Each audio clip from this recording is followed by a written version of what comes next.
Ever wondered what happens to your consciousness as you drift off to sleep? Scientists have discovered that your brain actually processes cosmic information differently when you're in that twilight state between wakefulness and dreaming. Tonight, we're taking you on a journey through space where the laws of physics bend and time stretches like taffy. As your cosmic tour guide, I'll be showing you corners of the universe where black holes sing lullabies and stars tell bedtime stories. By the end of our journey, you'll understand why sleep might be the closest thing to space travel we humans regularly experience. Welcome aboard the Space Station Sleep Quarters. Have you ever wondered what it's like to fall asleep while floating among the stars? Tonight, you're an astronaut settling into your sleep quarters on the International Space Station. As you drift through the entrance of your personal sleeping area, you notice it's nothing like your bedroom back on Earth. Instead of a traditional mattress, you're greeted by what looks more like a vertical sleeping bag attached to the wall. This is your sleep pod, a specialized sleeping station designed to keep you secure in the weightless environment of space. Sleeping in space presents challenges that we Earth dwellers never have to think about. Without gravity pulling your body down onto a mattress, you'd simply float around the cabin while trying to sleep. Imagine waking up, bumping into scientific equipment, or finding yourself stuck to the ceiling. That's why astronauts use these specially designed sleep stations with restraints that keep them from drifting away during their rest periods. The absence of gravity creates another strange problem you might not expect. That feeling of up and down that we take for granted on Earth completely disappears in space. Your inner ear, which helps maintain your sense of balance and orientation, suddenly has no reference point. This creates a peculiar sensation that many astronauts describe as disorienting during their first few nights. Your brain constantly struggles to understand your body's position, making it difficult to relax into sleep at first. To help combat these unique challenges, NASA engineers have developed sleep stations with features specifically designed to ease the transition to space sleep. One of the most effective innovations is the adjustable lighting system that can mimic the gradual dimming of Earth's sunset. This artificial sunset helps trigger your body's natural melatonin production, signaling to your brain that it's time to wind down despite being in an environment where the sun rises and sets every 90 minutes as you orbit the planet. The space station itself provides another unexpected sleep aid. As you lie in your sleep restraints, you notice the constant mechanical hum surrounding you. The life support systems, air circulation fans, and various equipment create a consistent background noise that many astronauts report finding surprisingly soothing. It's a form of white noise that drowns out the occasional clanks and beeps of the station, creating a steady audio backdrop that helps many space travelers fall asleep more easily than they expected. Perhaps the most fascinating aspect of space sleep is how your sleep cycle adapts to the orbital pattern of the ISS. On Earth, our sleep-wake cycles typically follow the predictable 24-hour day-night pattern. But aboard the space station, you're orbiting Earth approximately every 90 minutes, meaning you'll witness 16 sunrises and sunsets in what would be a single Earth day. This creates a fundamentally different rhythm than what your body is accustomed to. Initially, this dramatic shift might seem like it would make sleep impossible. How can your body know when to sleep when the external light cues are changing constantly? This is where something remarkable happens. Scientists studying astronaut sleep patterns have discovered that after an adjustment period, many crew members find their brains beginning to synchronize with the station's movement around Earth. This orbital sleep pattern actually helps some astronauts fall asleep faster than they did on Earth.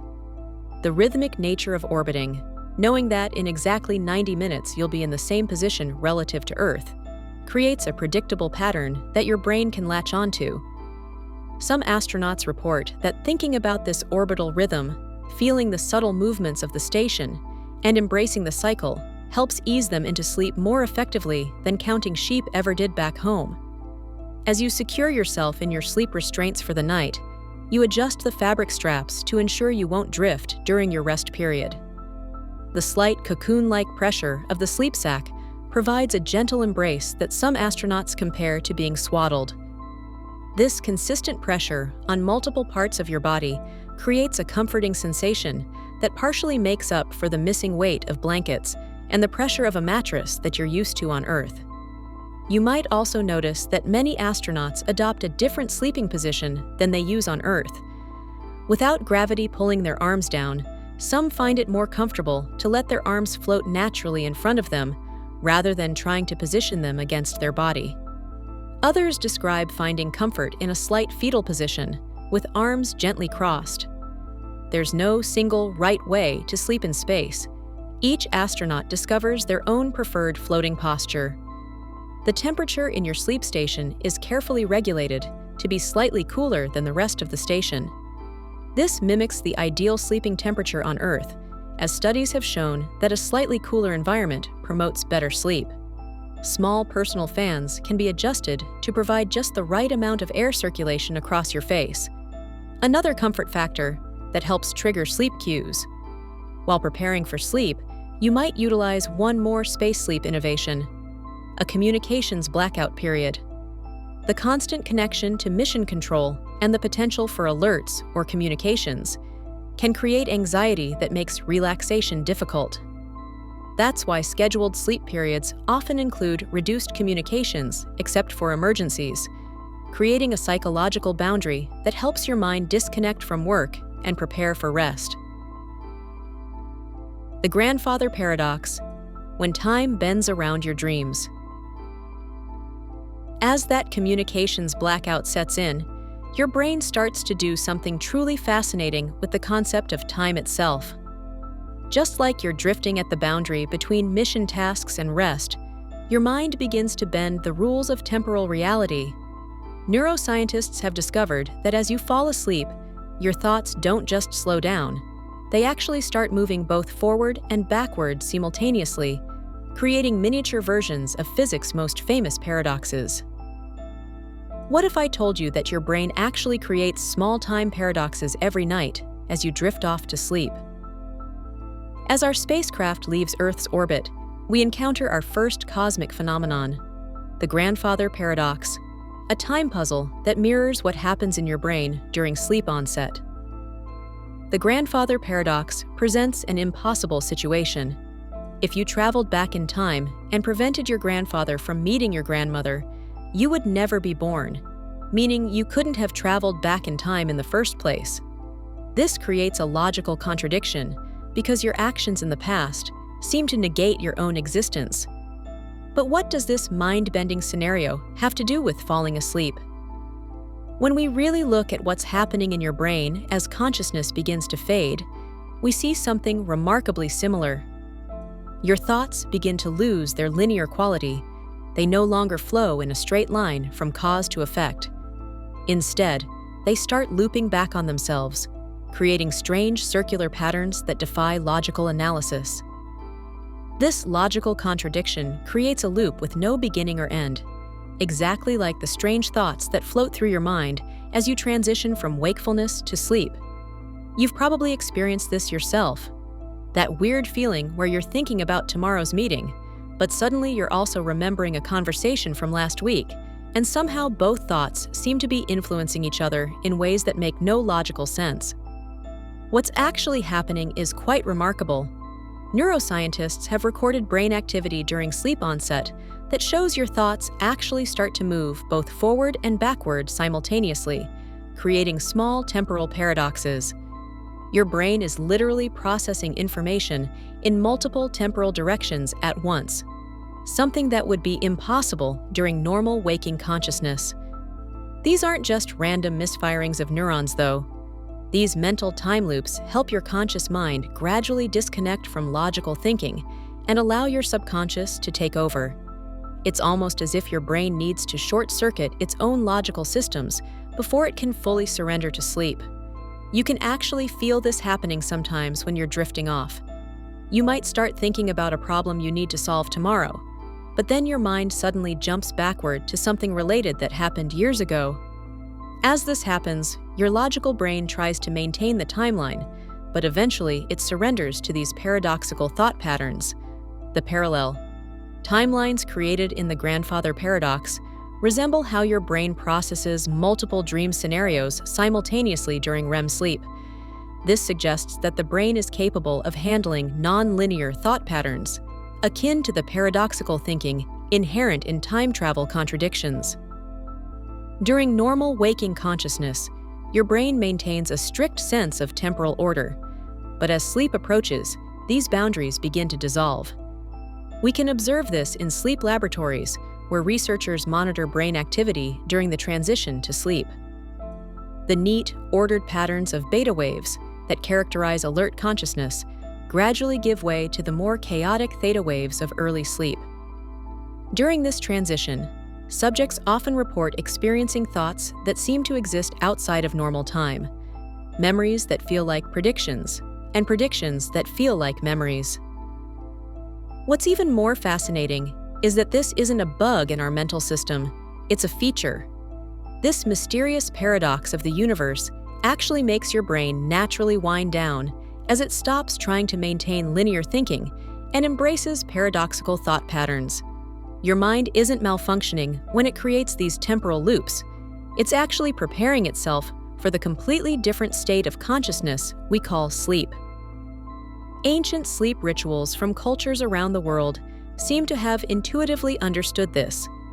Many traditional bedtime stories involve circular narratives or paradoxical elements that subtly encourage the mind to embrace these non-linear thought patterns. They weren't just entertaining, they were actively helping to induce the mental state necessary for sleep. From a cosmic perspective, there's something profound about this. The same paradoxes that challenge our understanding of the universe's fundamental laws also appear in our minds each night as we transition between states of consciousness. It's as if the boundary between wakefulness and sleep mirrors the boundaries between different laws of physics. Some sleep researchers have even suggested that this paradoxical thinking might be essential for mental health. During sleep, particularly during the REM phase, your brain processes emotional experiences and consolidates memories. The ability to temporarily set aside linear thinking might be what allows these processes to occur. Think about how strange this really is. Every night, your brain willingly enters a state where cause and effect no longer follow their normal rules, where thoughts can simultaneously be their own cause and their own effect, where you can be both the observer and the observed. It's not just similar to the grandfather paradox, it's the same fundamental breakdown of linear causality. As we drift further from Earth, these time loops become more pronounced, gently pulling your consciousness away from wakefulness and toward the dream state waiting at our next cosmic destination. The further we travel from the rigid structures of waking life, the more these paradoxical patterns dominate our thinking. The liar's paradox, when truth and fiction blend in the twilight zone. Beyond the time loops we've been exploring lies an even stranger logical territory, a place where truth and falsehood collapse into each other. Have you noticed how those half-awake thoughts just before sleep often contradict themselves, yet somehow both sides feel true? Your rational mind would normally reject these impossibilities, but in those twilight moments, they become not just acceptable, but strangely comforting. Our spacecraft is approaching something truly magnificent now, a binary star system where two massive suns orbit each other in perpetual balance.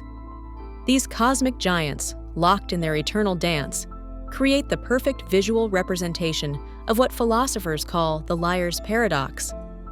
Watch how neither star can exist in its current state without the other, constantly balancing forces that should logically tear them apart. The liar's paradox emerges from seemingly simple self-referential statements like, "This statement is false." Take a moment to really consider what happens when you try to determine if the statement is true or false. If it's true, then by its own admission, it must be false. But if it's false, then the opposite of what it claims must be true, making the statement true after all. Your mind has just entered an infinite loop with no resolution, a logical impossibility. This cosmic contradiction perfectly mirrors what happens in your brain during those final moments before sleep claims you. Your thoughts begin to embrace these kinds of paradoxes, rather than fight against them. If you've ever caught yourself thinking something completely illogical just before drifting off, you've experienced this phenomenon firsthand. The statement might be, "I'm both awake and asleep right now," something that can't possibly be true, yet in that twilight state, it somehow makes perfect sense.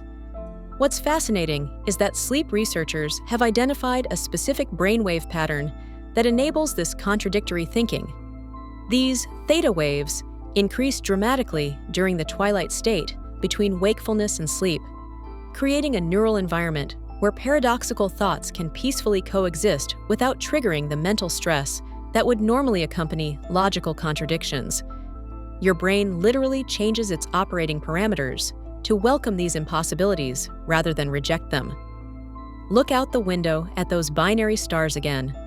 Notice how they appear to be fighting against each other with their gravitational pull, yet that very opposition creates the stable system we're witnessing. This cosmic contradiction serves as the perfect metaphor for what's happening between your conscious and unconscious mind during sleep onset. Two opposing forces, the logical, analytical waking mind and the dream-driven sleeping mind, create a stable system through their very contradiction. Ancient civilizations who explored distant regions of our galaxy discovered something remarkable about this process. They developed sleep techniques that actually embrace paradoxical thinking rather than fighting against it. Their ancient texts suggest that the more you accept these contradictions, the faster sleep comes. Instead of becoming frustrated when your thoughts don't make sense, they would intentionally introduce paradoxes into their thinking, a practice that modern sleep science is only beginning to understand. Their technique was beautifully simple. When caught in that frustrating state of not quite sleep, they would deliberately think thoughts like, "I'm awake because I am asleep," or "the harder I try to sleep, the more I rest." These impossible statements short-circuit the analytical mind in much the same way the liar's paradox breaks logical systems. By intentionally embracing contradiction, rather than fighting for resolution, they discovered a faster path to restful sleep. Try this experiment tonight. As you feel yourself approaching the edge of sleep, notice when your thoughts begin contradicting themselves. Rather than correcting these contradictions or becoming annoyed by them, see what happens when you simply allow them to exist. When your mind thinks, "I'm falling asleep, but I'm still awake," don't attempt to resolve which part is true. Instead, acknowledge the paradox as a necessary sign that you're on the right path. The binary system we're passing teaches us that contradiction isn't always something to be resolved. Sometimes it's the very foundation of stability. Your conscious and unconscious mind operate in much the same way during sleep onset, creating a transitional state where paradoxes aren't just tolerated, but necessary. Without this ability to temporarily suspend the rules of logic, the transition from wakefulness to sleep would be nearly impossible. Think about what happens when you try too hard to fall asleep. Your analytical mind kicks in, trying to solve the problem of sleep, which inevitably pushes sleep further away. But when you allow your thoughts to become paradoxical, to exist in that space where truth and falsehood blur together, you create the perfect conditions for consciousness to transform into sleep. This is why counting sheep sometimes works, not because it's boring, but because it gradually introduces a paradoxical state where you're both counting and not counting, present and absent, focused and unfocused. What's truly remarkable is that this paradoxical thinking doesn't just help with falling asleep. It's actually essential for the transition to occur at all. Your consciousness must enter a state where contradictions become acceptable before it can successfully transform into sleep. Without this ability to temporarily suspend the rules of binary logic and embrace paradox, we might all be insomniacs. The Ship of Theseus, rebuilding your consciousness through sleep. Those paradoxical thoughts that help you drift off are just the beginning of sleep's mysteries. Each time you close your eyes for the night, your brain embarks on a remarkable reconstruction process that philosophers have been debating since ancient Greece, one that fundamentally challenges whether you're truly the same person from one day to the next. Our cosmic journey now brings us to something truly spectacular, an ancient shipyard suspended in the void of space. As we approach, you can see massive wooden vessels hovering in zero gravity, surrounded by swarms of spectral workers. But one ship in particular draws our attention. Watch closely as ethereal craftspeople methodically remove weathered planks from its hull, immediately replacing each with fresh timber that seamlessly takes its place. This is the legendary Ship of Theseus, our guide explains. It's been under continuous renovation for thousands of years, yet never stops being operational. Not a single original piece remains. This floating paradox presents us with a profound question. If every component of a ship is gradually replaced over time, at what point, if ever, does it cease being the same ship? Once the final original plank is switched out, does its fundamental identity change? Or does the pattern and function of the whole transcend the replacement of individual parts? What makes this cosmic shipyard so fascinating isn't just the philosophical puzzle it presents. It's how perfectly it mirrors what happens inside your sleeping brain. Your neural architecture undergoes a similar process of dismantling and reconstruction each night, yet somehow you maintain a continuous sense of self. Looking closer at one of the spectral shipbuilders, we can see they're using a fascinating technique. Rather than simply swapping old pieces for identical new ones, they're actually improving the design with each replacement, strengthening weak points, enhancing connectivity between sections, and occasionally removing unnecessary components entirely. The neuroplasticity occurring during your deep sleep phases works in much the same way. Our guide continues. Your brain doesn't just maintain connections, it actively rebuilds them, forming entirely new neural pathways while pruning away others that are no longer serving you. This process goes far beyond simple maintenance. During deep sleep, your brain engages in a fundamental reconstruction of itself. The temporary neural connections formed throughout your day are evaluated, with some being discarded, while others are reinforced and transformed into permanent pathways. This literally changes the physical architecture of your brain each night. What's truly mind-bending is considering the implications for your sense of self. If your neural connections, the very physical substrate of your thoughts, memories, and personality, are being rebuilt each night, then who exactly wakes up in the morning? The continuous experience of being you persists, yet the physical foundation of that experience has been substantially altered. In some regions of the universe where time operates differently, our guide whispers, sentient beings experience this reconstruction process consciously. They remain aware as each memory is reshaped and reconnected, feeling the very fabric of their identity being rewoven around them. Imagine being able to witness your own mind being rebuilt, feeling each memory being strengthened or weakened, each neural pathway being reinforced or allowed to fade away. These beings describe the experience as both terrifying and transcendent, a nightly reminder of the impermanence and fluidity of the self. As we float among the cosmic shipbuilders, one of them hands us a piece of wood that was just removed from the Ship of Theseus. It's weathered but still strong, carrying the marks of countless voyages. This plank represents the neural connections your brain might prune away tonight, not because they're damaged or useless, but because your mind has evolved beyond needing them. The cosmic shipyard reveals something profound about both ancient vessels and sleeping minds. The breakdown and rebuilding of complex systems is essential for maintaining their identity over time. Without this continuous reconstruction, both ships and brains would eventually deteriorate beyond repair. The pattern persists, our guide explains, even as the individual components change. This is what allows both ships and consciousness to maintain continuity across time. We watch as a section of the ship that was rebuilt centuries ago is now being reconstructed again. The shipbuilders aren't following some predetermined blueprint. They're adapting the design based on how the ship has been used, strengthening areas that have experienced strain and reconfiguring others to better serve their purpose. Similarly, your sleeping brain doesn't rigidly maintain its structure, but adapts it based on experience. The neural connections supporting skills you frequently use are strengthened, while those dedicated to forgotten information may be repurposed. Your brain isn't simply being repaired during sleep, it's being optimized. Some philosophers argue that this process of continuous reconstruction actually enriches rather than threatens our identity.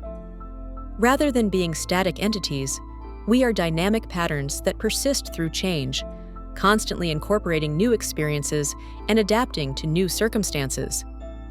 As we prepare to leave this mesmerizing cosmic shipyard, our guide offers one final observation. Consider that the person who awakens tomorrow will be both you and not you, rebuilt during sleep, yet maintaining a continuous identity across time. The paradox isn't a problem to be solved, but a reality to be embraced. The Sorites paradox: when counting sheep becomes impossible. As our spacecraft glides away from the cosmic shipyard, we encounter a new marvel of the universe, a vast, shimmering nebula that stretches before us like a luminous cloud. From a distance, it appears solid and unified, but as we draw closer, we realize it's actually composed of countless individual particles, each one distinct yet part of the greater whole. This cosmic spectacle raises an intriguing question. At what precise moment does a collection of separate particles become a unified nebula? And more personally, at what exact moment do you cross the boundary from wakefulness into sleep? The nebula we're traversing illustrates the Sorites paradox perfectly. Also known as the paradox of the heap, it questions when a collection of individual grains becomes a heap.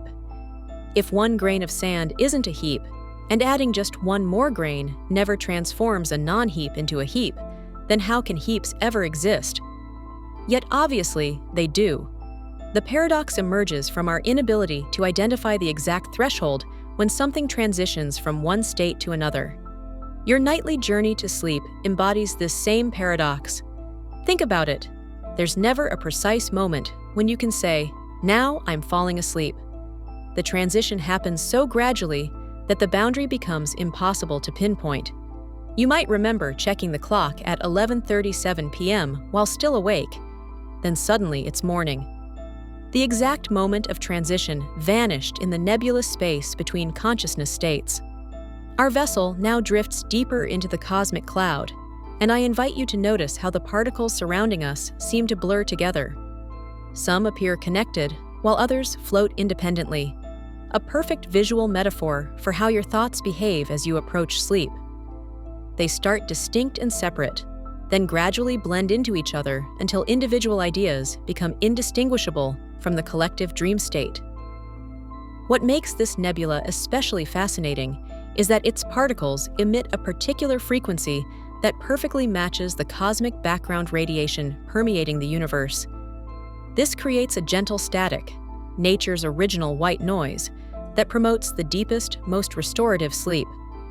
The sound isn't jarring or intrusive, but rather a smooth, consistent hum that helps ease the mind across that blurry threshold between wakefulness and sleep. The cosmic background radiation contains all frequencies simultaneously, creating a sound spectrum that's uniquely suited to facilitate sleep transitions. Unlike targeted single-frequency sounds, this cosmic white noise doesn't require your brain to focus on any specific element. Instead, it provides a gentle auditory blanket that helps mask disruptive noises while encouraging your consciousness to dissolve gradually into sleep, just as these particles around us blend into the greater nebula. Long before modern sleep science, ancient civilizations somehow understood this connection between cosmic radiation and sleep. Archaeological evidence shows they constructed elaborate sleep temples designed with architectural features that would capture and amplify what they called the whispers of the stars. These structures were built with specialized acoustic chambers that naturally amplified cosmic white noise, creating environments where the boundaries between wakefulness and sleep became intentionally blurred. Visitors to these temples reported experiencing a unique state of consciousness where they felt simultaneously awake and asleep. they described floating in a nebulous realm of awareness where thoughts existed without clear beginnings or endings, remarkably similar to what modern EEG readings show happens in the brain during the transition to sleep. The priests who managed these temples understood intuitively what we're now confirming scientifically, that embracing the nebulous boundary between states enhances the sleep experience rather than disrupting it. The Sorites paradox extends beyond just physical heaps and sleep transitions. It challenges our fundamental understanding of language and categories. When we label something a nebula, heap, or sleep, we're imposing artificial boundaries on processes that exist on continuums. These categories are useful constructs, but don't reflect the true nature of reality, which is far more fluid than our vocabulary suggests. As our spacecraft penetrates deeper into this cosmic cloud, the particles grow increasingly dense around us. Their gentle luminescence bathes the cabin in a soft, pulsating glow. Notice how this rhythmic light seems to match your breathing pattern, gradually slowing it down. This synchronization happens naturally in this region of space, where the interaction between cosmic radiation and nebula particles creates visual rhythms that entrain human biological processes. The nebula's particles aren't just emitting light and sound, they're actually responding to our presence. Sensors on our ship detect subtle changes in the particle behavior near our hull, almost as if the nebula itself is aware of us. This phenomenon mirrors how your own consciousness interacts with the sleep process. The more you observe your transition into sleep, the more it changes in response to your observation. Another paradox that makes the exact moment of sleep onset impossible to capture. Some sleep researchers have proposed that the impossibility of identifying the precise moment of sleep onset might actually be beneficial. If we could pinpoint exactly when sleep begins, we might try to control or manipulate it, potentially disrupting the natural process. The nebulous boundary serves as a protective mechanism, ensuring that sleep remains partly mysterious and beyond our conscious control. Just as trying to determine if a specific number of sand grains constitutes a heap ultimately proves futile, attempting to identify the exact transition point between wakefulness and sleep may be an exercise in missing the point of the experience itself. Look out the viewport now as we drift through particularly dense regions of the nebula. The particles here emit sound frequencies that correspond to theta brainwaves, the same waves that dominate your brain during the earliest stages of sleep. Exposure to these natural theta frequencies helps your brain transition more smoothly from wakefulness to sleep, bypassing the frustration of trying to identify when exactly the change occurs. Zeno's dichotomy, the infinite journey to dreamland. Beyond the theta wave nebula, our ship enters a peculiar region of space where the fundamental nature of distance itself becomes distorted. As we approach what appears to be our next destination, something strange occurs. The closer we get, the more fragmented the path becomes. Every time we cover half the remaining distance, another halfway point appears before us, creating what seems like an endless journey. This bizarre spatial phenomenon perfectly illustrates Zeno's dichotomy paradox, an ancient philosophical puzzle that challenges our very understanding of motion. The paradox poses a fascinating question. How can we ever reach any destination if we must first travel halfway there, then half of what remains, creating an infinite series of smaller steps? In theory, we'd never arrive because there's always another halfway point to cross. What's fascinating is how closely this cosmic paradox resembles what happens in your mind during those frustrating nights when sleep seems just beyond reach. You've probably experienced those nights where you're exhausted, desperately wanting sleep, yet the transition from wakefulness to unconsciousness stretches out like an infinite series of almost there moments. Each time you feel on the verge of sleep, your awareness shifts and you realize you're still awake, just slightly closer to the goal. Looking through the viewport, we can see how space itself appears to fold and unfold before us, creating new half-distances that weren't visible before. The ship's quantum sensors are detecting something remarkable. Time perception in this region becomes highly subjective.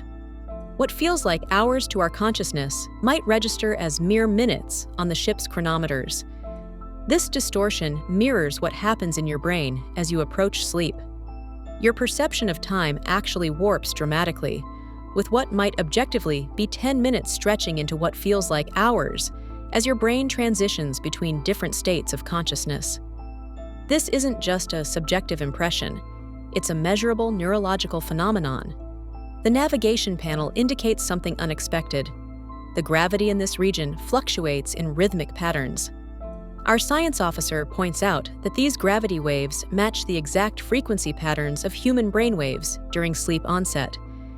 It's as if this portion of space naturally pulses with a rhythm that gradually pulls consciousness toward rest, creating a cosmic lullaby that works by altering how we perceive the passage of time and distance. The patterns are consistent with what we'd expect to see in late-stage theta wave activity, the science officer explains, pointing to the oscillation pattern on the scanner. These gravity fluctuations create a natural rhythm that helps consciousness transition through the infinite points between wakefulness and sleep. The most intriguing feature of this region comes from historical records in the ship's database. Apparently, ancient explorers from Earth discovered this region centuries ago and were profoundly affected by their experiences here. These early space travelers, whom some historical texts refer to as ancient astronauts, developed specialized meditation techniques based on the gravity fluctuations they encountered. These techniques weren't just theoretical exercises, they were practical methods designed to help those suffering from insomnia. By mentally simulating the experience of passing through infinite halfway points, practitioners found they could alter their perception of time and gradually ease themselves into sleep. These methods are still taught today in specialized sleep clinics, though few patients realize the techniques originated from encounters with actual cosmic phenomena. Our anthropologist explains that these ancient techniques work by embracing rather than fighting the paradox. Instead of becoming frustrated by the seemingly endless journey to sleep, practitioners learn to appreciate each halfway point as progress. They mentally visualize crossing each threshold, understanding that an infinite journey doesn't mean they'll never arrive, only that the path contains infinite steps. The ship's temporal sensors are now detecting something remarkable about how consciousness functions in this region. When exposed to these gravity patterns, the brain doesn't actually have to complete all infinite steps to reach its destination. Instead, it finds what mathematicians call a convergent series. Although there are infinite steps, they add up to a finite total, allowing the transition to complete in finite time. This explains something sleep researchers have puzzled over for decades: how consciousness manages to make the leap from wakefulness to sleep, despite having to process what seems like an infinite series of transitional states.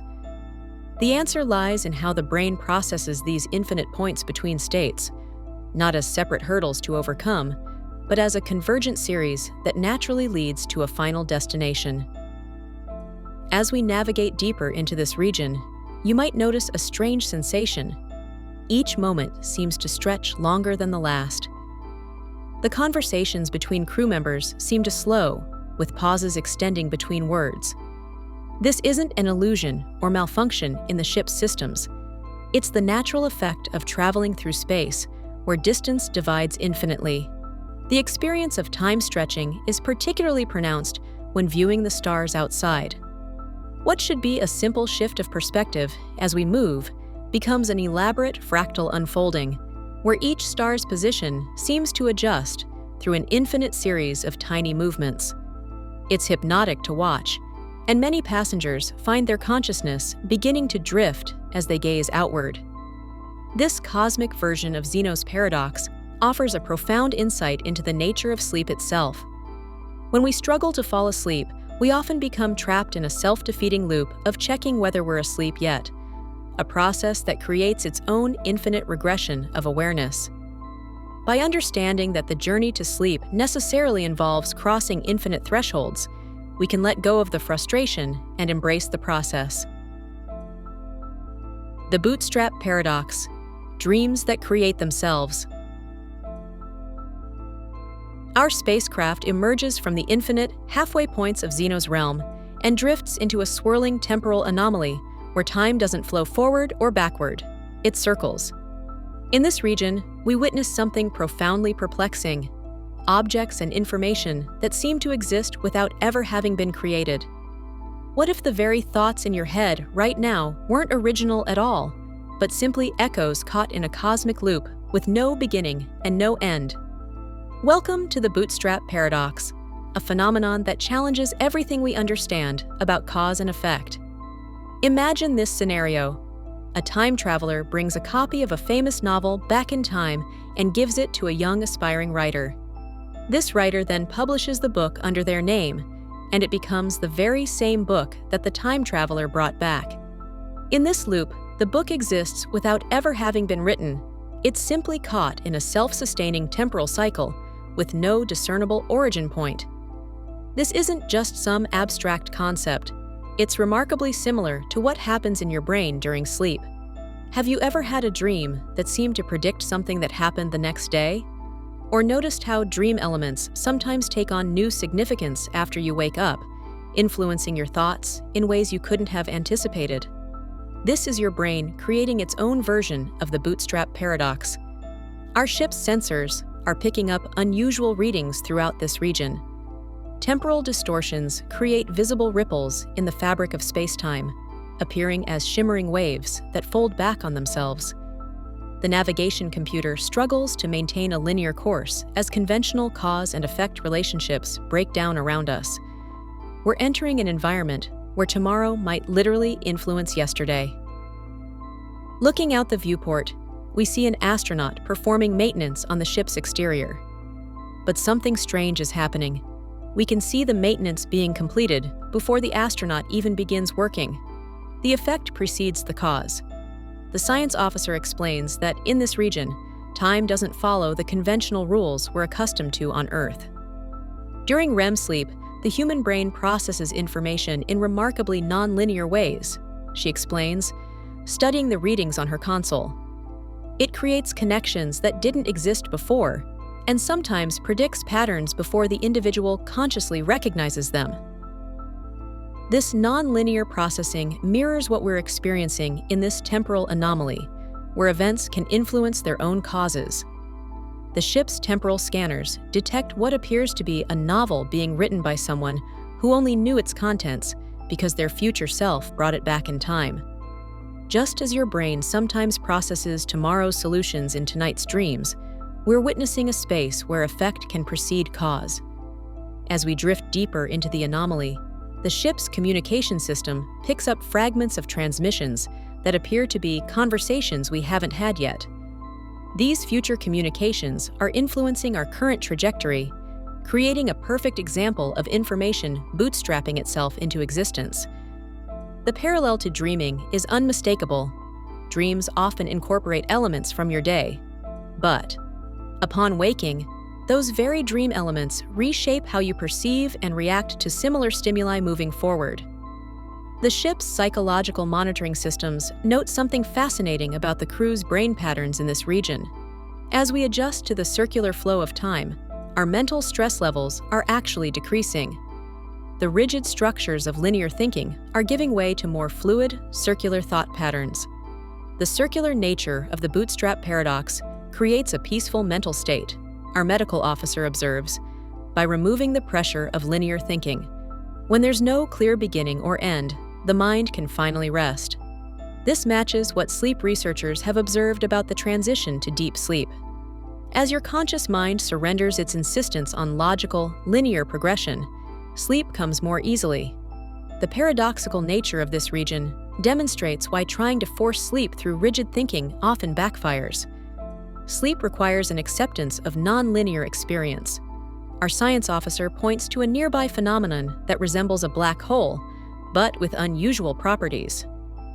Information crossing a black hole's event horizon no longer follows conventional rules of causality, she explains.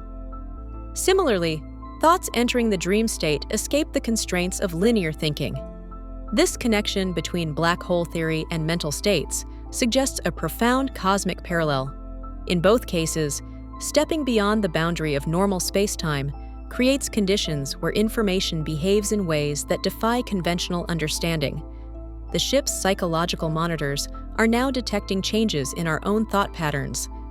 As we drift through this temporal anomaly, our thoughts are beginning to loop back on themselves, creating circular patterns that feel strangely comforting. These self-referential loops would normally create frustration in our logical minds, but here, they produce a gentle rocking sensation, like being cradled in a cosmic hammock. The bootstrap paradox raises profound philosophical questions about the nature of existence itself. If objects or information can exist without ever having been created, then our assumptions about how things come into being need serious reconsideration. This paradox challenges the conventional understanding of time as a straightforward progression from past to present to future, suggesting instead that time might sometimes loop back on itself. In this region of space, we're seeing firsthand how events can occur without a clear cause. Our sensors detect objects appearing as if from nowhere, existing in stable loops of causality that have no discernible starting point. This disruption of traditional notions of causality mirrors the experience of falling asleep, when thoughts seem to arise without obvious triggers and follow patterns that wouldn't make sense in waking life. As the ship drifts deeper into the anomaly, we notice that time itself seems to be flowing in loops rather than straight lines. This creates an environment where dreams could theoretically influence past events, just as past events influence dreams. In this strange pocket of space-time, causality breaks down completely, leaving us to question which came first, the thought or the dream that inspired it. The Barber paradox, when your brain can't categorize itself. Breaking free from the causality loops, we encounter a world governed by an impossible contradiction: a single barber who shaves everyone who doesn't shave themselves. Our spacecraft approaches this twilight planet, where logic itself seems to unravel at the seams. The sensors indicate high levels of paradoxical energy emanating from the surface, creating ripples in our own thought patterns as we draw closer to this strange world. The Barber paradox is deceptively simple, yet profoundly unsolvable. Consider this: in a village, there's one barber who shaves all those who don't shave themselves. So, who shaves the barber? If he shaves himself, then he can't be part of the group he shaves. But if he doesn't shave himself, then by definition, he should be shaving himself. There's no way out of this logical trap. It creates a perfect contradiction that can't be resolved through normal reasoning. Now think about what happens when you try to fall asleep. Have you ever noticed that the more intensely you focus on the process of falling asleep, the more elusive sleep becomes? That's because you've accidentally created your own version of the Barber paradox in your mind. Your conscious self is trying to observe the process of becoming unconscious, essentially trying to watch yourself disappear, which is fundamentally impossible. Looking at the readouts from our ship's sensors, we can see that the inhabitants of this planet have turned this paradox into an advantage. They've developed a unique method of inducing sleep by intentionally creating logical contradictions in their thinking. Rather than fighting against self-referential loops, they lean into them, creating mental short circuits that essentially force their analytical minds to surrender. Our neuroscience team has discovered something remarkable, explains our ship's science officer while studying the brainwave patterns of these beings. Sleep onset requires the conscious mind to stop categorizing and analyzing itself. It's a form of mental surrender that's nearly impossible to force. This surrender is precisely what insomniacs struggle with most.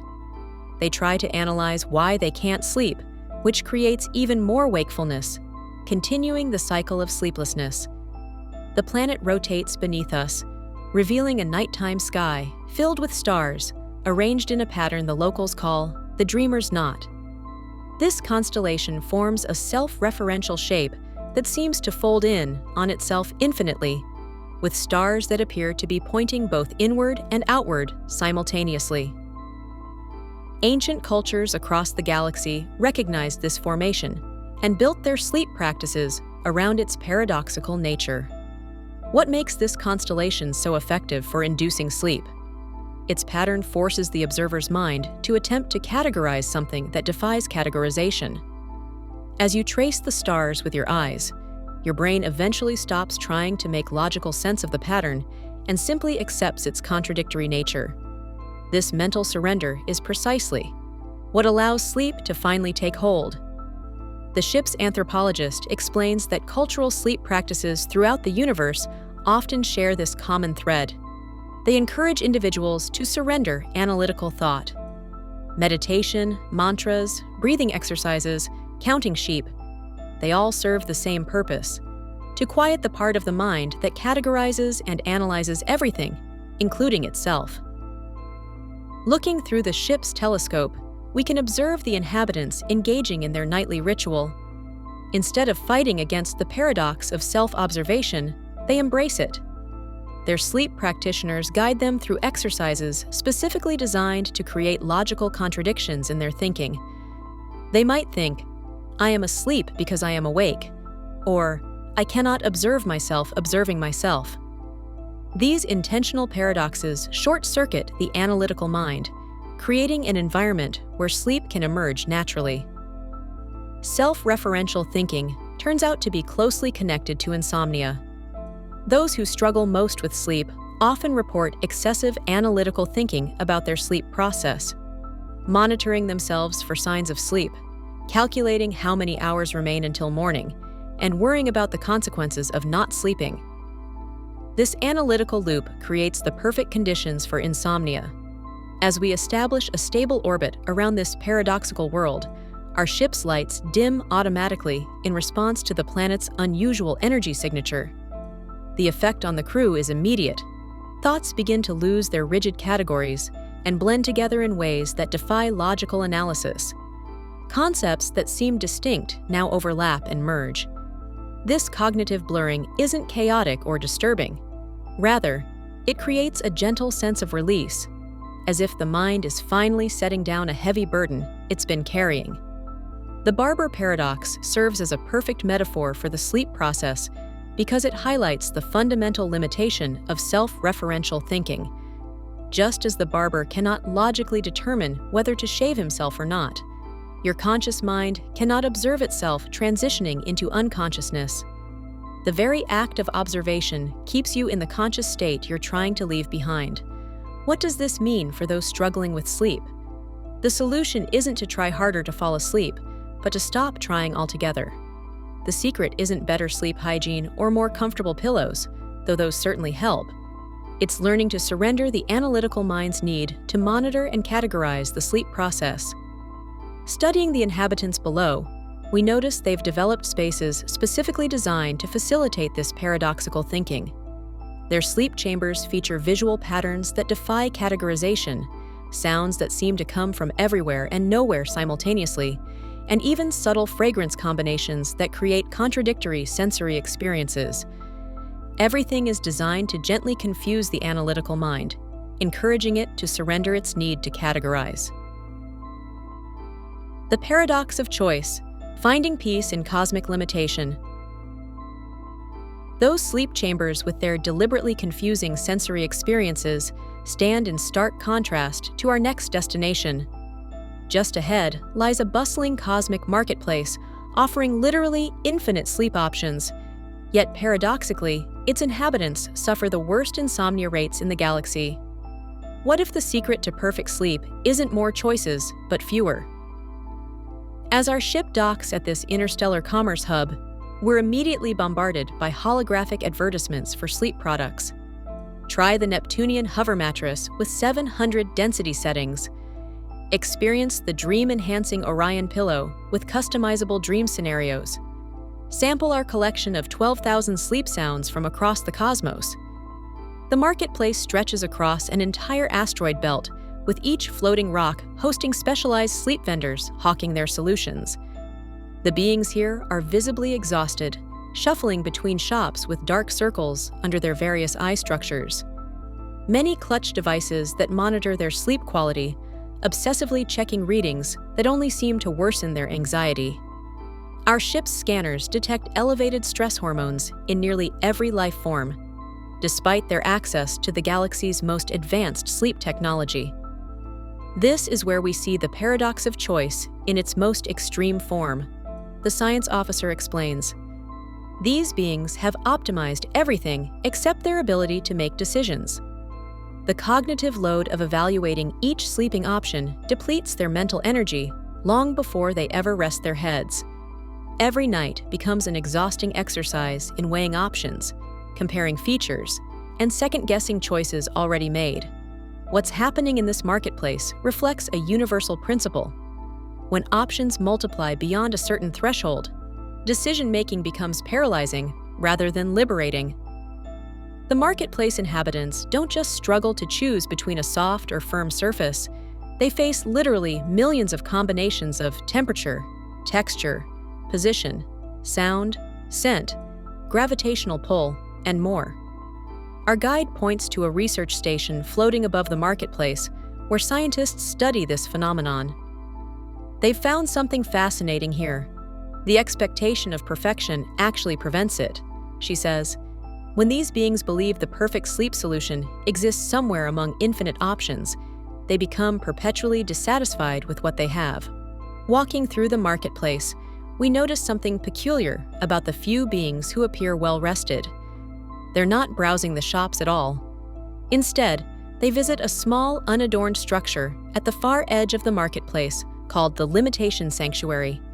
Inside, visitors surrender their sleep monitoring devices and preference profiles. The sanctuary features simple sleep surfaces aligned with the natural gravitational pulls of this sector. These fields create a positioning effect that automatically aligns the sleeper's body in perfect spinal harmony without any adjustment required. Nothing to fidget with, nothing to optimize, just surrender to the natural forces. This region's unique gravitational properties eliminate the need for constant repositioning, explains the sanctuary keeper. When bodies align with cosmic forces rather than fight them, minds follow. What's most striking is how the sanctuary's design mirrors ancient sleep practices discovered throughout the universe. On distant worlds, archaeological findings reveal sleep temples, constructed in precise alignment with gravitational fields and cosmic radiation patterns. These temples weren't designed with comfort as the primary goal, but rather with cosmic alignment that removed choice from the equation. The most well-rested beings here have adopted this ancient wisdom. They've discovered that limitation actually enables freedom, the freedom from constant evaluation and comparison. When I stopped trying to find the perfect sleep surface and surrendered to the natural position created by this region's gravity, I finally rested, confesses one marketplace resident who now sleeps at the sanctuary nightly. Our ship's medical officer conducts brainwave scans of the sanctuary sleepers, finding that their cognitive activity shows none of the decision fatigue patterns common among marketplace shoppers. Their neurological pathways aren't cluttered with evaluation loops, she reports. Without the burden of choice, their minds transition to sleep states almost immediately. This finding corresponds with research on Earth's own astronauts, who often report their most refreshing sleep experiences not in luxury accommodations, but in the confined quarters of space vessels where options are intentionally limited. The removal of choice becomes a form of freedom rather than restriction. At one corner of the sanctuary, we observe an unusual phenomenon, a gravitational eddy that creates naturally weighted blankets. Beings who rest here experience a gentle, consistent pressure across their bodies that eliminates the urge to constantly shift positions. No adjustments needed, no settings to calibrate. The natural limitation of options creates the perfect sleep environment. Consider how many positions you shift through each night on Earth, our guide suggests. Each movement represents a micro-decision, a small cognitive burden that disrupts the deeper states of sleep. Here, the body finds its optimal position immediately and stays there. The sanctuary's most popular feature is a meditation area where visitors practice accepting cosmic limitation. They recite a mantra that translates roughly to, "In surrender to what is, I find what I seek." This philosophy directly counters the marketplace's promise that the perfect sleep requires finding the perfect product. Before departing, we speak with a former sleep product designer who now works at the sanctuary. "I created thousands of sleep aids, each with more features than the last," she tells us. "I was so focused on creating the perfect choice that I never questioned whether choice itself was the problem." She explains how the expectation of perfection drives the marketplace economy, but undermines actual rest. When you have unlimited options, the weight of potential regret becomes unbearable. Did I choose the right firmness? Should I have selected the dream enhancement feature? This mental burden follows you into sleep, creating a restlessness that no product can solve. The perfect murder paradox: how your consciousness disappears each night. While regret over sleep choices in the marketplace might weigh on your mind, there's something far more profound happening each night that you've never considered. Your consciousness doesn't just dim as you drift off, it completely vanishes. It's the universe's most perfect disappearing act, repeated billions of times across the cosmos every night, yet somehow your sense of self returns each morning without you questioning where it went. Our spacecraft now approaches the edge of a supermassive black hole, the most extreme environment in the universe.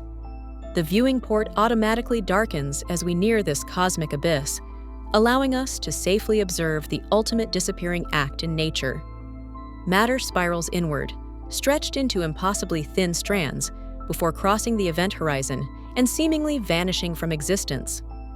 What we're witnessing here is the perfect metaphor for what happens to your consciousness every night, explains our onboard sleep scientist. The perfect murder paradox questions whether it's possible to commit a crime that leaves absolutely no evidence behind, a theoretical perfect disappearance where something ceases to exist without leaving any trace. Most people imagine that during sleep, their consciousness simply becomes quieter, like turning down the volume on a radio while the music continues playing softly in the background. The truth is far more fascinating. Your conscious self doesn't just retreat or become subdued during deep sleep. It temporarily ceases to exist altogether. Through the viewport, we observe a small probe approaching the black hole's event horizon. The clock on its hull appears to slow from our perspective, demonstrating how time itself stretches near such massive gravitational forces. The probe transmits data about what it experiences as it nears the boundary, where escape becomes impossible. During deep non-REM sleep, the brain exhibits slow-wave oscillations.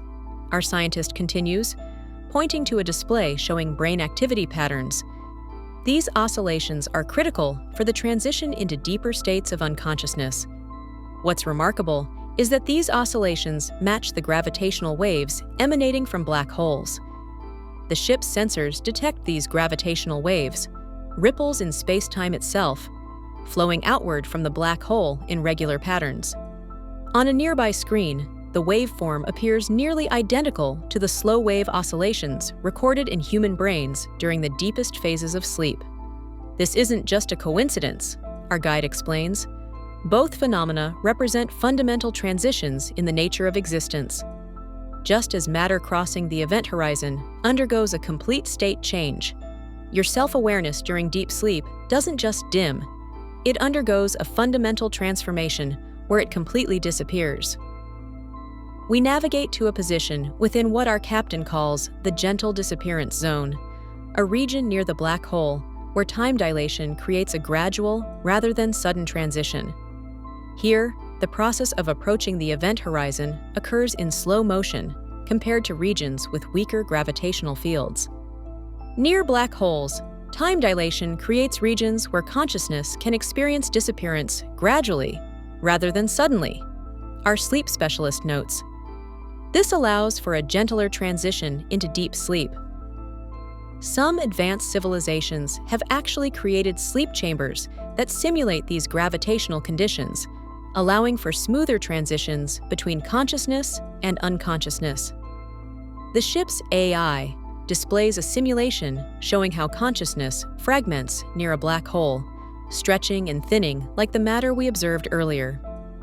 This stretching effect creates a more gradual experience of consciousness fading away, Unlike the relatively abrupt transitions we experience on Earth, research indicates that during different sleep stages, particularly deep sleep, the perception of time can alter significantly, says our science officer.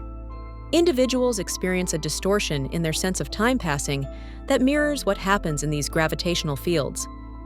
What makes this even more fascinating is that despite this complete disappearance of consciousness, you somehow maintain continuity of identity. Each morning, you reconstruct yourself from the components that remained, your memories, personality traits, and neural patterns, without questioning where you went during those hours of oblivion. It's the perfect crime, our philosopher-navigator muses. Your consciousness vanishes completely, leaving no trace, yet returns with such seamless continuity that you never even notice it was gone. The perfect murder of the self, followed by the perfect resurrection, night after night. As we orbit at a safe distance from the event horizon, the ship's artificial gravity subtly adjusts to mimic the gravitational waves flowing from the black hole. The slight, rhythmic pulsing creates a gentle rocking sensation throughout the vessel. Several crew members not on duty have already fallen asleep at their stations, their brain monitors showing the characteristic slow wave patterns matching the gravitational fluctuations outside. We've discovered that sleep quality actually improves in these regions, explains our captain. The gravitational waves create ideal conditions for consciousness to transition smoothly between states. Some beings travel to these regions specifically for sleep therapy when they struggle with insomnia. In different parts of the universe, gravity's varied influences create entirely different sleep experiences. In regions with multiple overlapping gravitational fields, dreams take on hyper-real qualities as consciousness exists in multiple potential states simultaneously. Near neutron stars, the compressed gravitational fields create conditions where consciousness can enter deep sleep almost instantly, without the gradual transition periods we experience on Earth. What's particularly interesting, our scientist adds, is that these gravitational waves seem to facilitate the disappearance of consciousness in a way that allows for safe return. Unlike matter crossing an event horizon, which can never return, consciousness regularly makes this journey and comes back intact. The lottery paradox, surrendering to cosmic probability. These gravitational waves guide consciousness back safely, but what if the key to perfect sleep isn't about force or control at all? Have you ever considered that your desperate attempts to fall asleep might be exactly what's keeping you awake? As our spacecraft drifts into what appears to be an ordinary starfield, the scientific instruments reveal something extraordinary.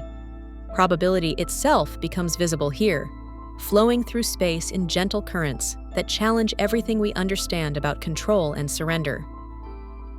The view outside our spacecraft windows is breathtaking. We've entered what astronomers call the probability fields, vast regions where the fundamental unpredictability of the universe manifests as visible waves that pulse and flow like ocean currents among the stars. The main viewing screen shows these probability waves shifting in blues and purples, creating patterns that somehow feel both random and perfectly ordered at the same time. This region hosts the perfect conditions for understanding the lottery paradox, explains our onboard philosopher. It's a phenomenon where millions of people each believe they might win despite facing odds of 1 in 10 million. Logically, almost everyone must lose, yet each person maintains a sense of optimism about their individual chances. What's fascinating about this paradox is how it perfectly mirrors the psychology of sleep. Our philosopher continues, when trying to fall asleep, people often create a similar contradiction.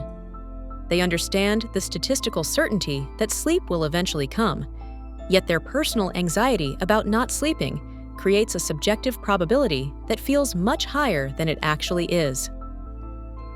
The ship's sensors detect unusual neural patterns forming in our brains as we observe these cosmic probability waves. The science officer explains that our brains naturally synchronize with the visible patterns, creating a state remarkably similar to the transitional phase just before sleep onset. It's as if the cosmos is showing us exactly what happens in our minds when we finally surrender to sleep. The residents of nearby star systems have studied these probability fields for millennia. They've developed sleep practices entirely different from those we've seen elsewhere. Rather than controlling sleep through rigid routines or perfect environments, they embrace a completely counterintuitive approach. Their technique involves accepting the fundamental unpredictability of sleep, our cultural specialist explains. Similar to how lottery players maintain hope despite overwhelming odds, these beings accept that they cannot force sleep to come. Instead, they imagine themselves as particles adrift in probability waves, allowing themselves to be carried wherever the currents take them. This approach turns conventional sleep wisdom on its head. Where Earth-based sleep science often focuses on controlling conditions and establishing routines, these beings embrace uncertainty as the core of their practice. They don't try to make sleep happen. They simply create conditions where it can occur naturally, then surrender to the process. The ship's communication system intercepts transmissions from a nearby space station where sleep researchers from across the galaxy gather to study these phenomena. Their findings reveal something fascinating. The final moment before consciousness slips away is marked by a complete relinquishing of control. Those who struggle most with sleep are often those who cling most tightly to controlling the process. It's like trying to force a quantum particle to be in a specific location. The lead researcher explains through the translation matrix. The more precisely you try to measure its position, the more unpredictable its momentum becomes. Similarly, the harder you try to pinpoint the exact moment of sleep, the more it eludes you. As we drift deeper into the probability field, the stars begin pulsing with a slow, hypnotic rhythm. The science officer confirms these pulsations match a slowed-down version of the cosmic background radiation, the oldest sound in the universe, now transformed into a perfect lullaby that resonates through our bodies. What we're witnessing is pure probability made visible, the science officer says, voice softening as the waves wash over the ship. Just as the lottery player sees themselves as the potential winner despite overwhelming odds, we must see ourselves as already sleeping to allow the transition to occur. We observe a small settlement on a nearby asteroid. Its inhabitants have built sleep chambers designed not for comfort, but for surrender. Inside these chambers, probability waves are projected across the ceiling, and inhabitants simply watch the patterns until their consciousness begins to synchronize with the natural randomness. They don't count sheep or use breathing techniques. They simply observe and accept the flows of chance. Their technique has a name that roughly translates to cosmic probability surrender, our cultural specialist notes. It's remarkably effective because it addresses the paradoxical intention problem that plagues insomniacs. The harder you try to sleep, the more you activate the very mental systems that keep you awake. This concept of paradoxical intention appears throughout sleep research across the galaxy. When someone with insomnia tries desperately to fall asleep, they activate stress responses and analytical thinking, precisely the opposite of what's needed for sleep onset. The anxiety about not sleeping becomes self-fulfilling. The beings who live in these probability fields have learned to embrace this contradiction. Instead of fighting against unpredictability, they welcome it. Their sleep spaces don't minimize disturbance. They actually introduce small elements of randomness that prevent the analytical mind from establishing patterns it can focus on. Their approach mirrors acceptance-based psychology, our ship's counselor observes. Rather than controlling thoughts or eliminating uncertainty, they accept unpredictability as natural. When you stop fighting against the uncertain nature of sleep, you remove the main obstacle to its arrival. As our ship continues its journey through the probability fields, crew members report feelings of peaceful detachment. Thoughts no longer demand analysis or resolution. They simply flow like the probability waves outside, sometimes connecting, sometimes drifting apart, but never requiring conscious management. The ship's logs from previous expeditions show that ancient astronauts who discovered these regions brought back techniques now preserved in some Earth cultures. Meditation practices that focus on accepting, rather than controlling thoughts, have their origins in these cosmic probability fields. These techniques don't try to empty the mind, but instead teach practitioners to become comfortable with uncertainty. When you examine lottery players closely, our philosopher notes, you find they're not delusional about statistics. They simply hold two contradictory beliefs simultaneously. They understand the statistical improbability while maintaining a personal sense of possibility. This cognitive flexibility is precisely what's needed for sleep. The Cosmic Lullaby: How Universal Rhythms Match Our Sleep Cycles. Have you ever noticed how the universe seems to breathe? Just like your body has cycles of wakefulness and rest, the cosmos follows similar patterns that have existed since the beginning of time. This isn't just poetic language, it's actually backed by science. The more we study both human sleep and cosmic movements, the more we discover these incredible parallels that suggest we're more connected to the universe than we ever realized. When we lie down to sleep at night, our bodies follow a remarkably predictable pattern. We don't just shut off like computers. Instead, we cycle through distinct stages of sleep. We start with light sleep, then progressively sink into deeper sleep states, eventually reaching REM sleep where dreams occur, before starting the cycle all over again. These cycles last roughly 90 minutes, and we typically go through 4 to 6 of them each night. It's a rhythm that feels completely natural to us. But have you ever wondered why our bodies work this way? The truly fascinating thing is that these same patterns of rhythm, cycles, and pulsation appear throughout the cosmos on scales that are almost impossible for our minds to comprehend. Take stars, for instance. Many stars actually pulse with light in surprisingly regular intervals. Cepheid variables, a type of star, expand and contract in such precise periods that astronomers use them as standard candles to measure distances in space. They literally brighten and dim in predictable cycles, just like how our consciousness brightens and dims as we move through our sleep stages. Even more impressive are the rotational patterns of entire galaxies. Our Milky Way completes one rotation every 225 to 250 million years, creating what astronomers call a cosmic year. While this time frame seems impossibly long from our perspective, it's just another cycle in the universe's rhythmic dance. And even black holes, those mysterious cosmic entities, aren't the constantly devouring monsters we sometimes imagine. They actually have periods of activity and dormancy, feeding frenzies followed by quiet periods that create a kind of cosmic sleep cycle on the grandest scale. The 24-hour day that governs our sleep patterns isn't some arbitrary time frame we invented.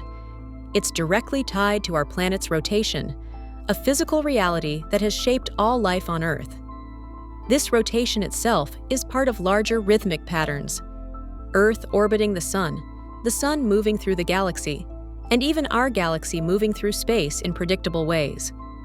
We're essentially living inside a set of nested rhythms, like Russian dolls of time and space.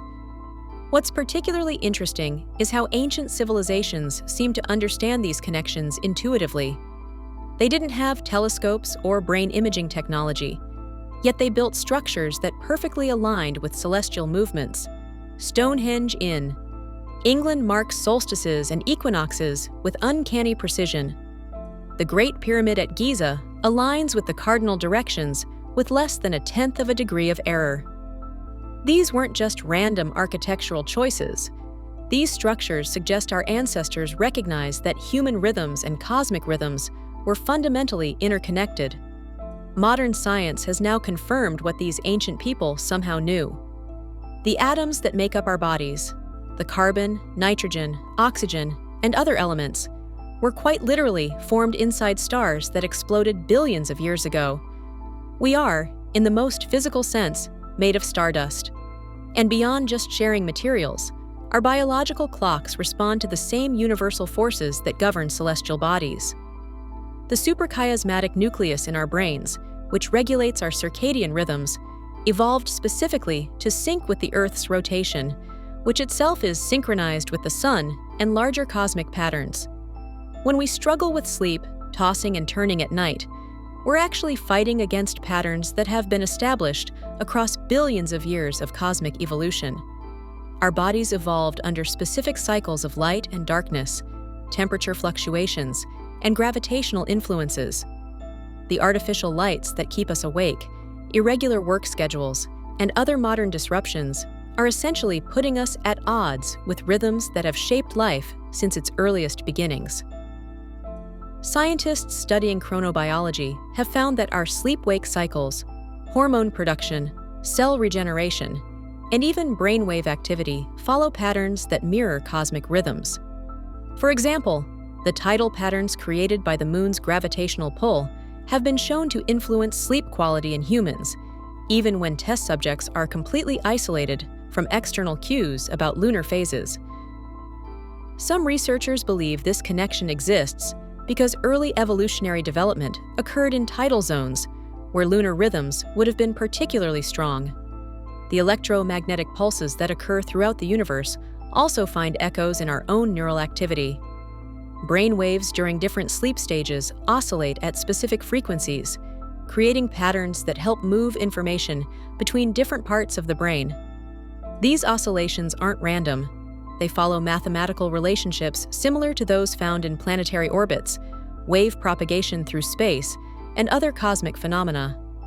Our sleep cycles are literally echoes of universal patterns, from the rotation of planets to the pulsation of stars, to the expansion and contraction of galaxies themselves. We're not separate from these cosmic rhythms.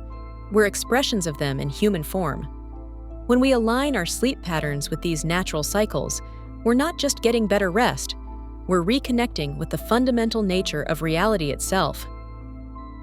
Supernovas and REM sleep, when stars and minds explode with activity. Those cosmic rhythms we just explored are only part of the story.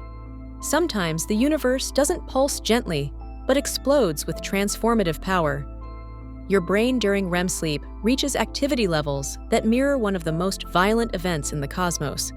Yet both processes serve as essential catalysts for creation, rather than mere destruction. What does your dreaming mind have in common with a dying star? More than you might think. Both experience explosive bursts of activity that release tremendous energy and transform everything around them. This connection between our inner cosmos and the outer universe reveals another fascinating layer of our relationship with the greater cosmos. When we enter REM sleep, something remarkable happens. Our bodies become completely paralyzed, a safety mechanism preventing us from acting out our dreams, while our brains light up with extraordinary activity. Neurons fire rapidly throughout the brain, our eyes dart back and forth beneath closed lids, and our minds construct entire dreamscapes with stories and characters that feel absolutely real. It's a bizarre paradox. Physical stillness paired with mental fireworks. This strange state of affairs has a cosmic parallel in one of the universe's most spectacular events, a supernova explosion. Like our dreaming minds, a supernova represents a moment when a seemingly quiet object suddenly erupts with astonishing energy. When a massive star reaches the end of its life cycle, it doesn't simply fade away. Instead, it produces a cataclysmic explosion that releases more energy in a few seconds than our sun will generate throughout its entire 10 billion-year lifetime. The parallel gets even more interesting when we look at brain scans during REM sleep. These images reveal that certain regions of the brain, particularly those responsible for emotion and visual processing, show activity patterns surprisingly similar to those of wakefulness. Meanwhile, the logical thinking centers of the frontal cortex remain relatively quiet. Our dreaming brain operates under different rules, prioritizing emotional and visual experience over rational thought. In a similar way, the electromagnetic signature of a supernova shows chaotic and unpredictable patterns during its explosion phase. The normal rules that govern the star throughout its long, stable life suddenly no longer apply. It's as if the star enters its own version of a dream state, a period where conventional physics temporarily gives way to explosive transformation. The timing of these events also shows interesting parallels. REM sleep occurs cyclically throughout the night, with each episode lasting anywhere from a few minutes to half an hour. We don't remain in this high-energy state continuously. It comes in bursts. Likewise, a supernova explosion represents just a brief moment in a star's existence, a flash of incredible activity after millions or billions of years of steady burning, followed by a gradual transformation into something new. But these aren't just interesting coincidences. Both REM sleep and supernovas serve essential purposes in their respective contexts. Without REM sleep, our emotional health suffers dramatically. This active dream state helps us process complex emotions, consolidate important memories, and discard unnecessary information. Studies show that REM sleep deprivation leads to increased anxiety, difficulty concentrating, and impaired learning. Far from being just a curious feature of our sleep cycle, REM sleep is foundational to our mental well-being. Supernovas play an equally crucial role in cosmic evolution. When massive stars explode, they scatter heavy elements throughout space, elements that were forged in the star's core throughout its lifetime. These materials eventually contribute to the formation of new stars, planets, and even the basic building blocks of life. Without supernovas distributing these elements across the universe, Earth and everything on it, including us, could never have formed. Perhaps the most fascinating parallel between REM sleep and supernovas is how both represent a form of creative destruction. In REM sleep, our brains actively break down existing neural connections while forming new ones. This process allows us to integrate new experiences, solve problems in unexpected ways, and quite literally reshape our understanding of the world. The destruction of old patterns makes way for new insights. Similarly, a supernova destroys the original star while simultaneously creating the conditions for new cosmic structures. The explosive death of one celestial object leads directly to the birth of others. This isn't just poetic, it's a fundamental process in the universe's evolution. Our cosmos requires these moments of dramatic change to progress toward greater complexity. When we experience the vivid imagery and intense emotions of our dreams, we're participating in a pattern that echoes throughout the universe. Our brains, through the focused chaos of REM sleep, reshape our inner landscapes, just as supernovas reshape the outer cosmos.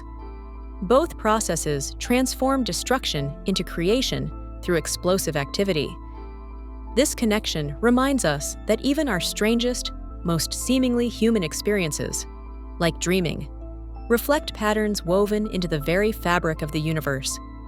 We aren't separate from cosmic processes. We embody them in uniquely human ways.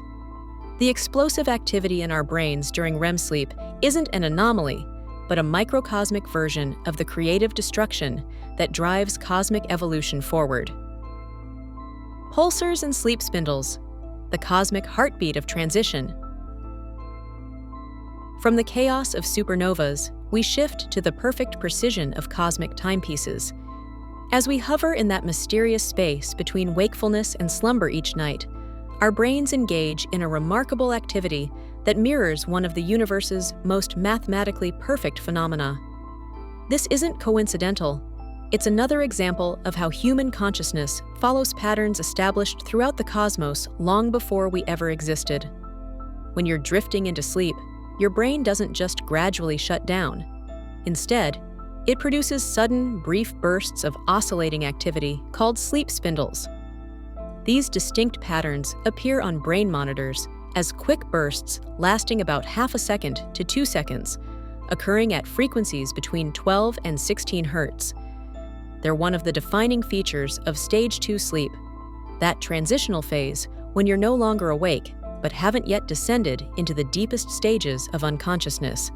What's fascinating is how these sleep spindles share an uncanny resemblance to objects billions of light years away from your bedroom. Pulsars, rapidly rotating neutron stars, emit beams of electromagnetic radiation that sweep across space like cosmic lighthouses. These stellar remnants spin with such incredible precision that they create pulses of radiation we can detect from Earth with perfect mathematical regularity.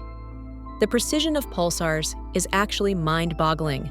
While your sleep spindles repeat at reasonably consistent intervals, pulsars operate with accuracy that makes our most advanced timepieces look primitive. Some pulsars complete rotations in just milliseconds, maintaining this speed with virtually no variation over millions of years. This incredible stability makes them more reliable than atomic clocks, turning these dead stars into perfect cosmic chronometers that astronomers use to measure vast distances across space. Both sleep spindles and pulsars share this quality of creating rhythmic, predictable patterns during transitional states. Pulsars represent what remains after a massive star has died in a supernova, but before its energy completely dissipates, a cosmic in-between. Similarly, sleep spindles mark your brain's transition from consciousness to deeper sleep states. They appear most prominently during that liminal period when you're no longer processing your surroundings, but haven't yet descended into the deeper stages of slumber.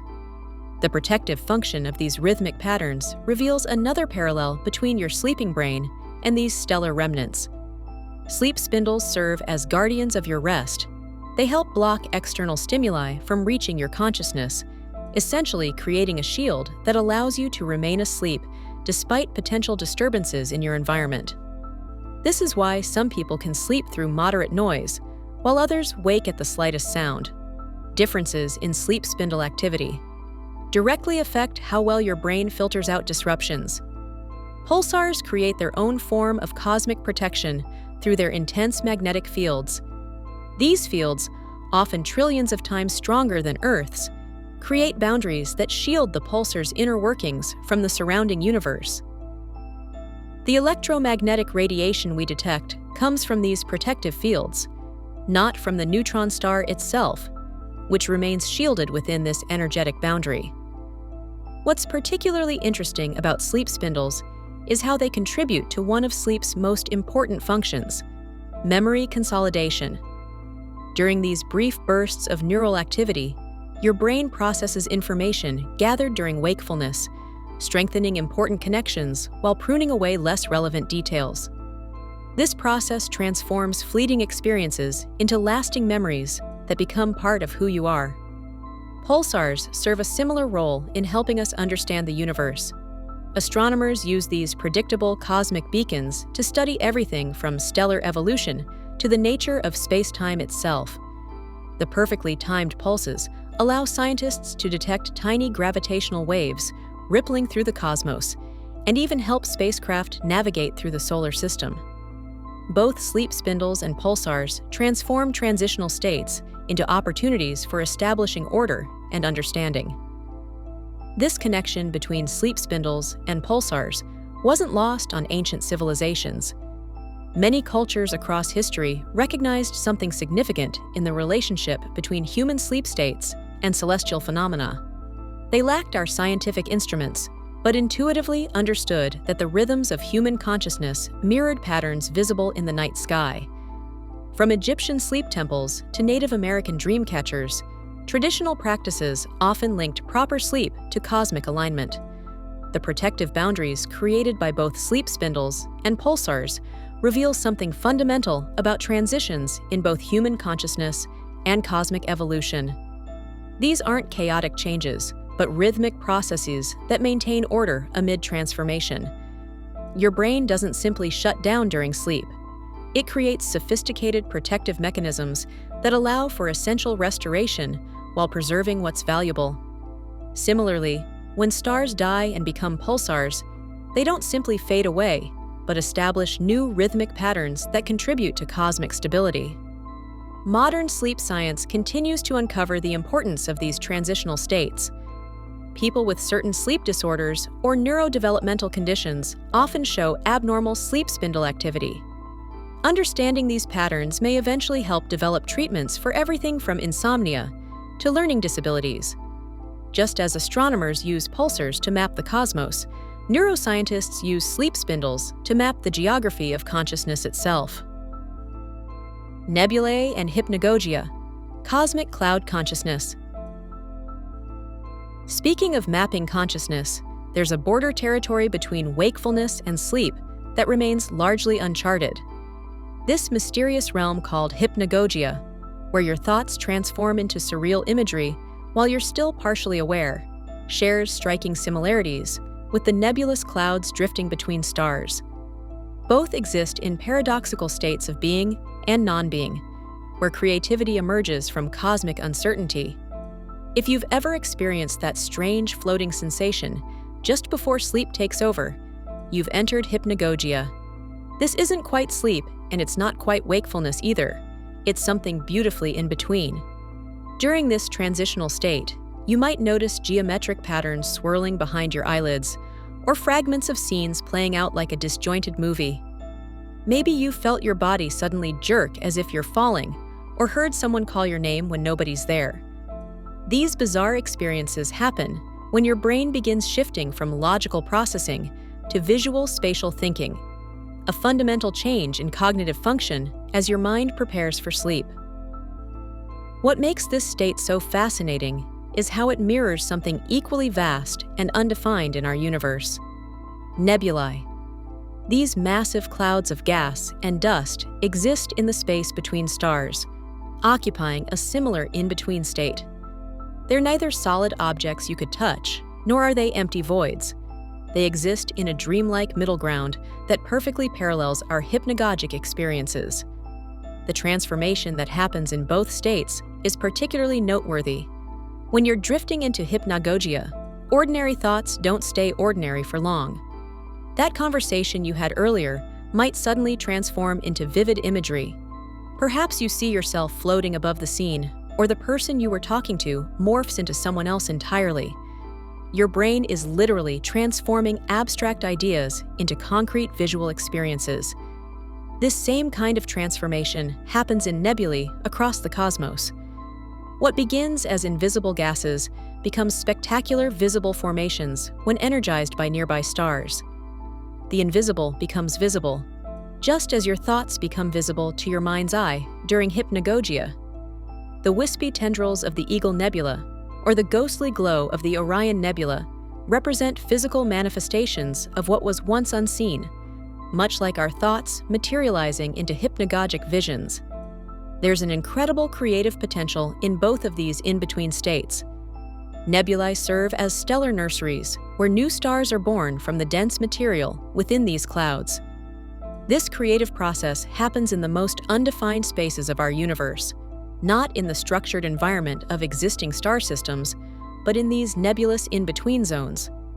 Similarly, the hypnagogic state has been linked to profound creative insights throughout history. Many artists and scientists have reported receiving their most brilliant ideas during this twilight state of consciousness. Thomas Edison famously used hypnagogia as a problem-solving tool. He would sit in a chair holding steel balls over metal plates, allowing himself to drift towards sleep. When he entered hypnagogia, his muscles would relax, dropping the balls and waking him so he could immediately record any insights from this creative borderland. Both hypnagogia and nebulae contain what we might call the paradox of uncertainty. When you're experiencing hypnagogic imagery, you often can't be certain if what you're experiencing is a dream or a thought. Is that conversation you're having actually happening in your mind, or have you slipped into a dream? The boundaries blur completely. Similarly, nebulae exist in states between defined and undefined, structured and chaotic. They have recognizable shapes when viewed from a distance, but no clear boundaries up close. They blend seamlessly with the surrounding cosmos, making it impossible to say exactly where a nebula ends and empty space begins. This uncertainty doesn't diminish either phenomenon, it enhances them.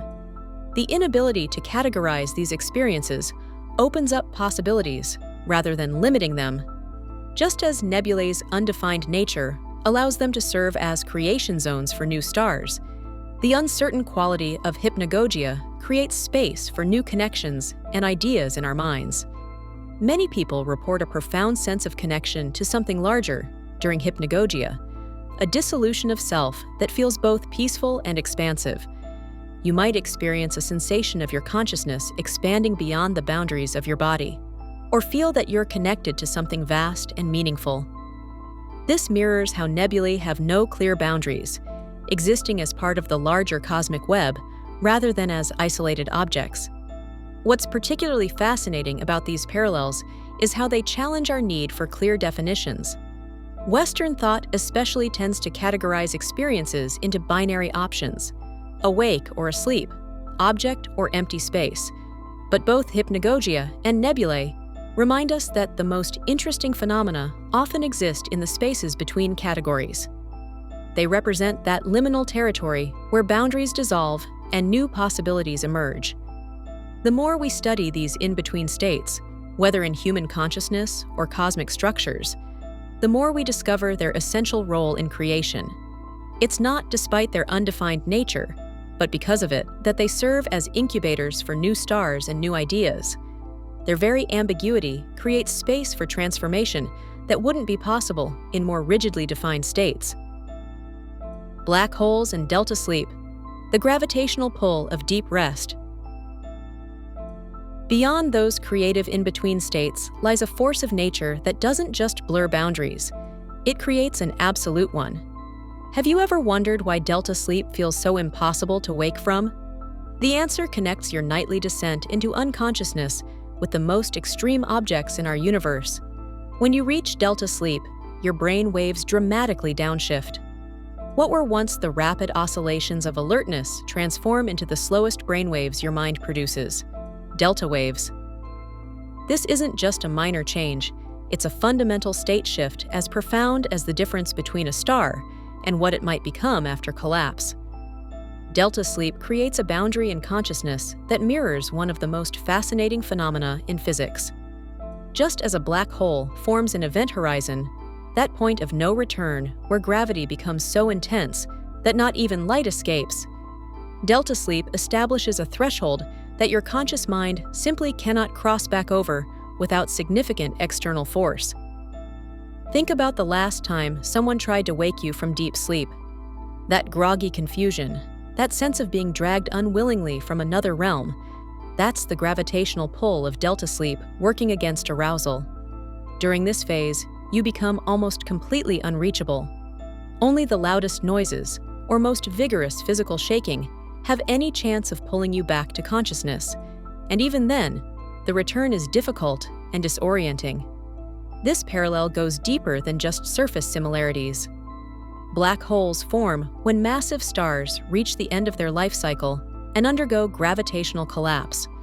All that stellar matter compresses into an incredibly dense core, creating a gravitational field so powerful it warps the very fabric of space-time around it.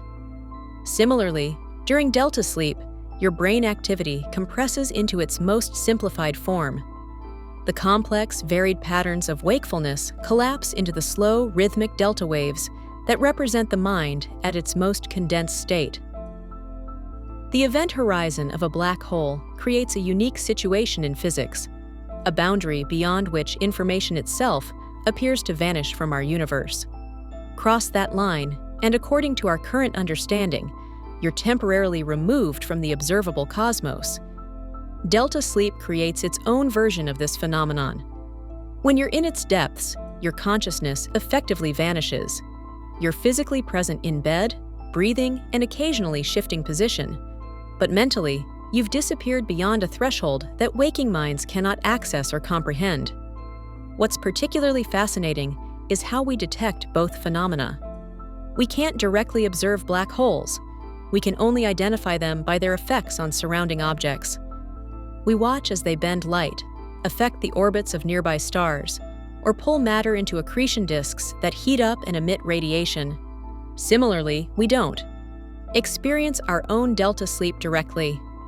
We only know it happened through indirect measures, feeling refreshed upon waking, scientific measurements of brainwaves, or the testimonies of others who observed us in that unreachable state. This creates what scientists call the paradox of presence and absence. During delta sleep, you're simultaneously there and not there, physically present but mentally absent from the world. Black holes represent the same contradiction in space. They're defined by what isn't there, the light and matter they've consumed, rather than by what is. But perhaps the most important parallel is how essential both phenomena are to the systems they exist within. Delta sleep isn't just a curiosity, it's absolutely vital to your health and well-being. This is when your body conducts its most intensive restoration work. Your tissues repair themselves, your immune system strengthens, and your body produces growth hormone, which is crucial for physical recovery. Without sufficient delta sleep, these processes don't happen properly, leaving you vulnerable to illness and impairing your ability to heal. Black holes play a similarly crucial role in cosmic evolution. Their immense gravitational effects influence the orbits of stars and the structure of entire galaxies. When matter falls into a black hole, it heats up tremendously, creating radiation that can trigger new star formation in nearby regions. Black holes effectively recycle cosmic materials and help regulate the formation and evolution of galaxies. The universe as we know it simply wouldn't exist without them. The information paradox associated with black holes raises fascinating questions about the nature of physical reality. When information crosses the event horizon, it appears to vanish from our universe. But according to quantum mechanics, information cannot be truly destroyed. This paradox mirrors what happens to our consciousness during delta sleep. Where does our awareness go during those deepest sleep phases? It seems to vanish completely, yet upon awakening, we return to ourselves with our identities intact.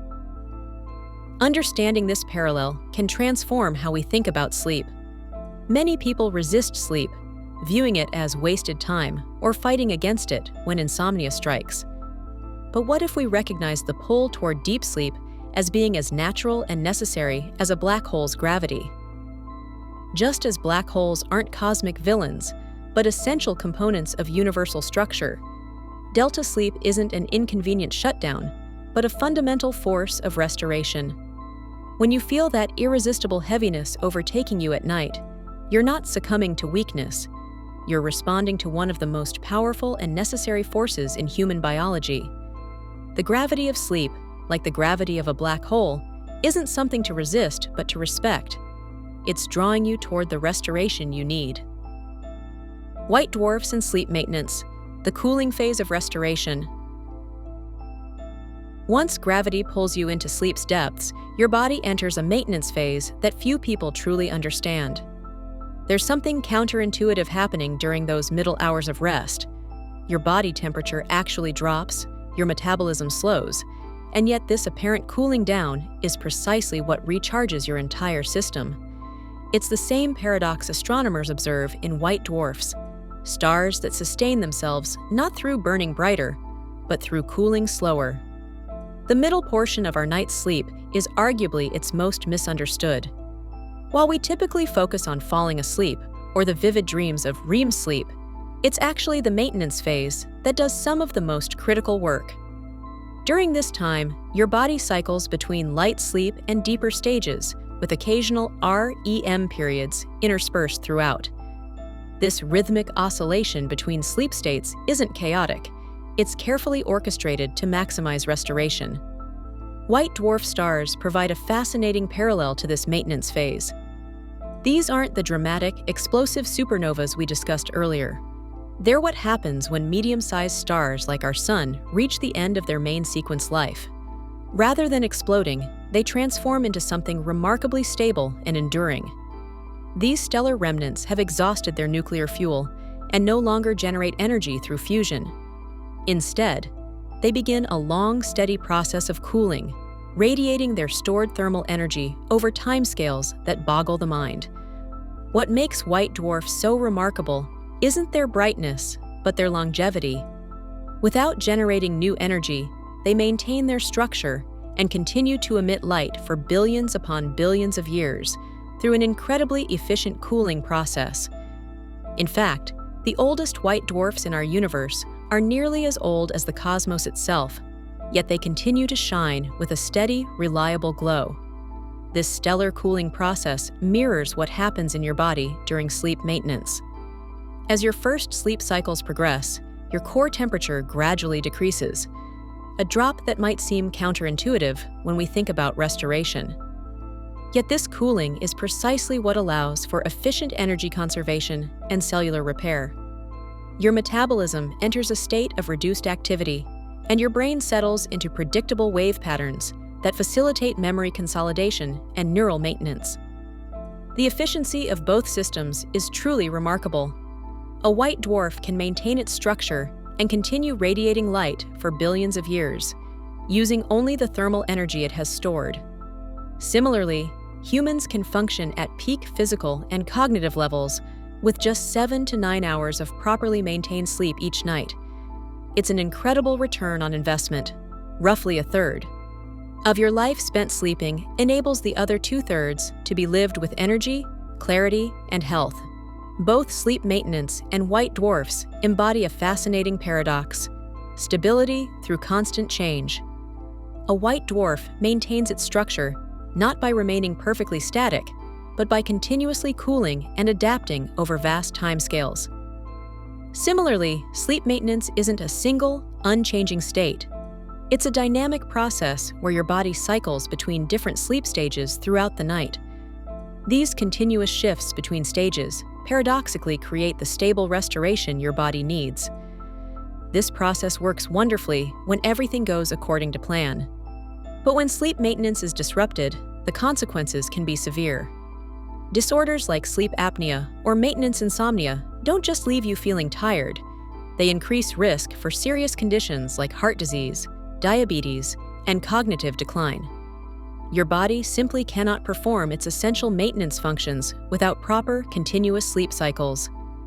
There's an interesting parallel here with what happens when white dwarfs are disturbed. In binary star systems, a white dwarf that draws matter from a companion star can experience dramatic disruptions. As material falls onto the white dwarf's surface, it can trigger nuclear reactions that cause sudden, brilliant flares called novae. In extreme cases, the white dwarf may accumulate enough mass to trigger a catastrophic Type 1a supernova, completely destroying the star. Just as white dwarfs need their cooling process to remain undisturbed to maintain longevity, your sleep maintenance phase requires protection from interruptions, whether from environmental factors like noise and light, or internal disruptions like anxiety, pain, or sleep disorders. The universe demonstrates that even the most stable systems become vulnerable when their essential processes are disturbed. There's wisdom in recognizing how these cosmic patterns mirror our biological needs.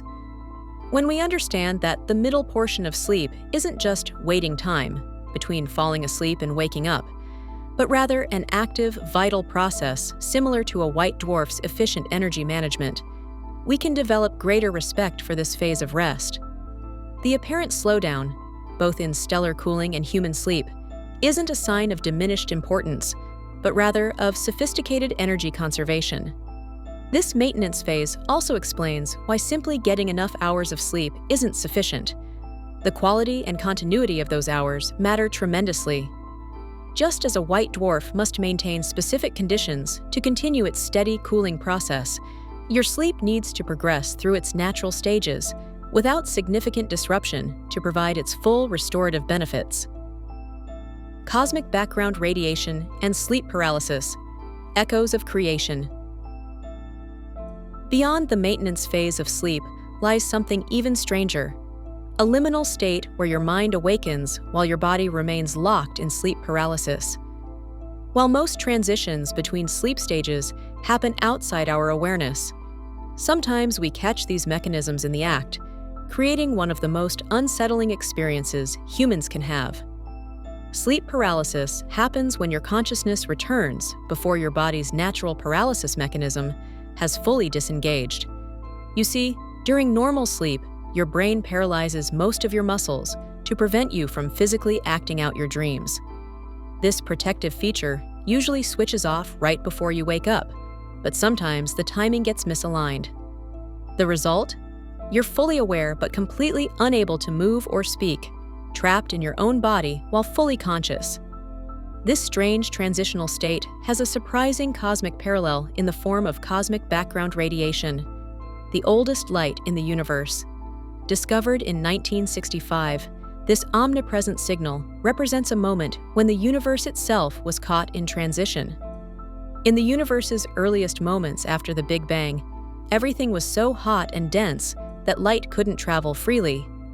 But as expansion continued and things cooled down, there came a critical moment when the universe became transparent enough for photons to move independently. That transitional moment created a kind of frozen echo that still permeates everything we can observe. The parallels between these phenomena are remarkably precise. Both represent rare glimpses into transitional moments that are normally invisible to us.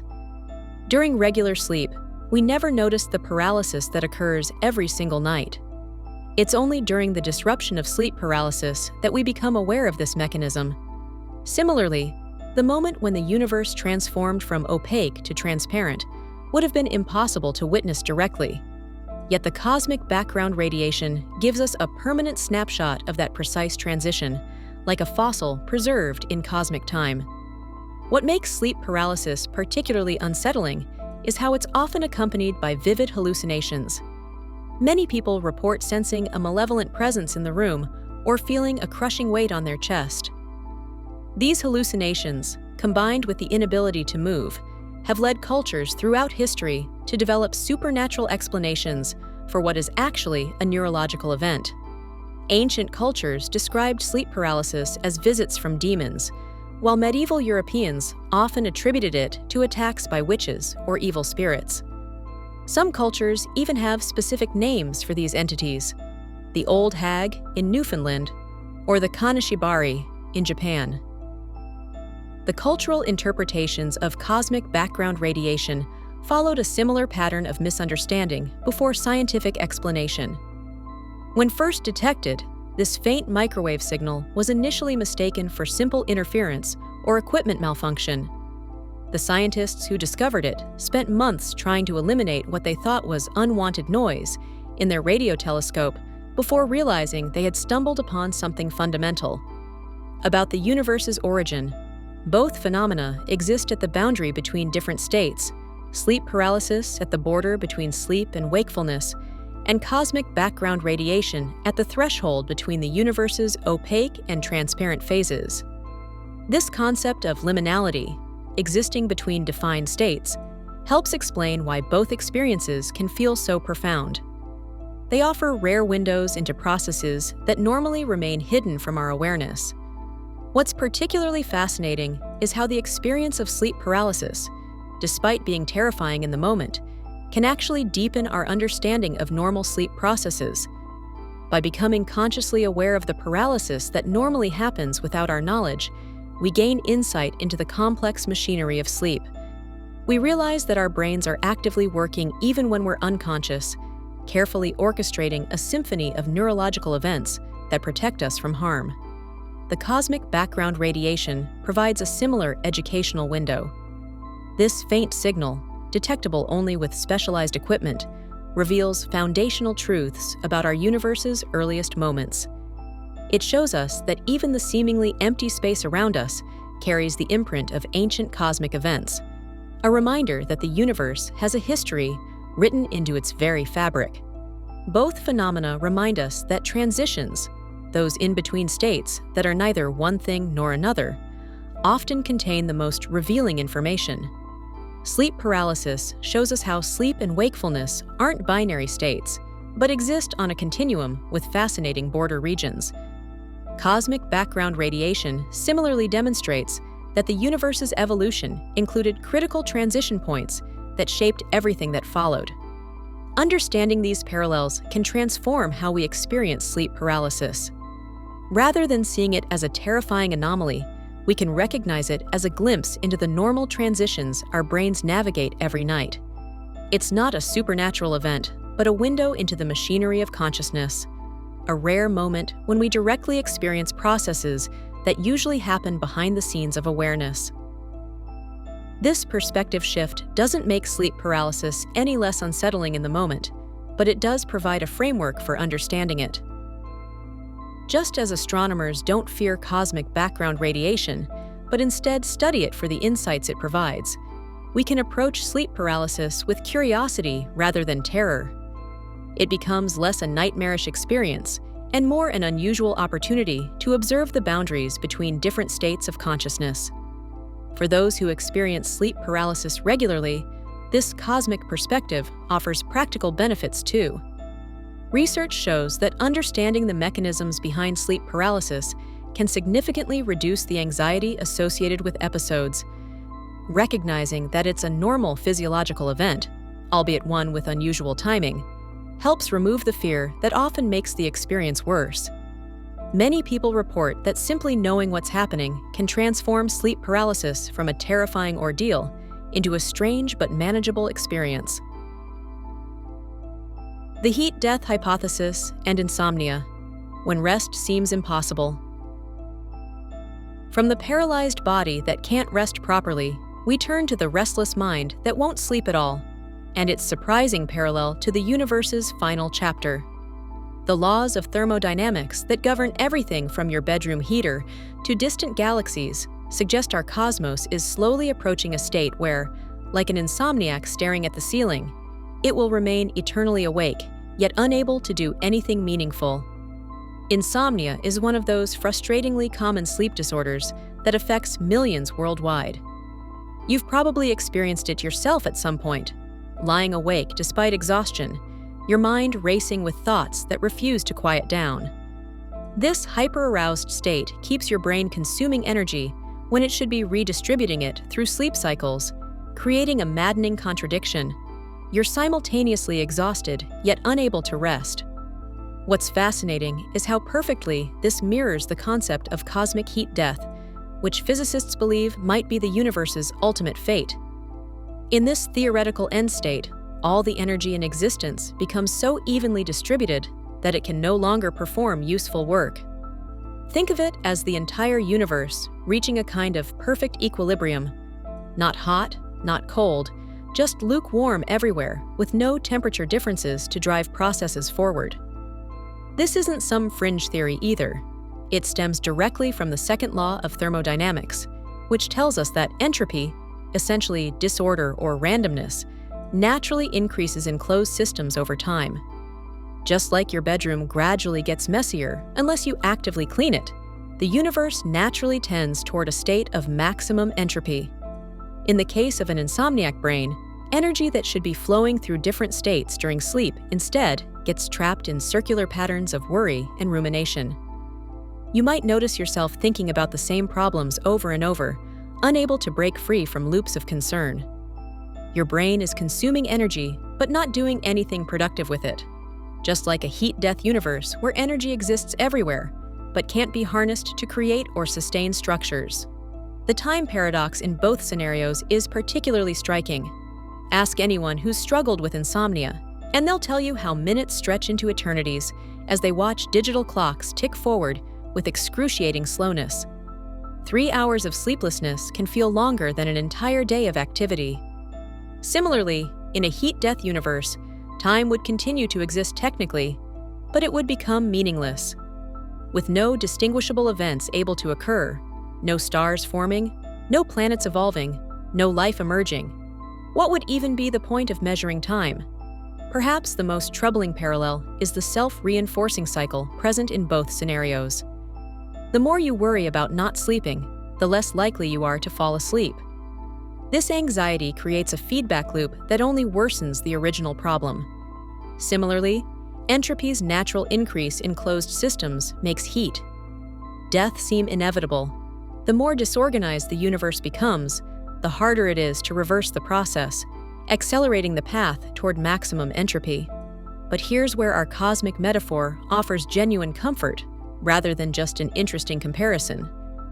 While the universe's heat death might occur on a timescale of billions upon billions of years, your insomnia is happening right now. And that perspective matters enormously.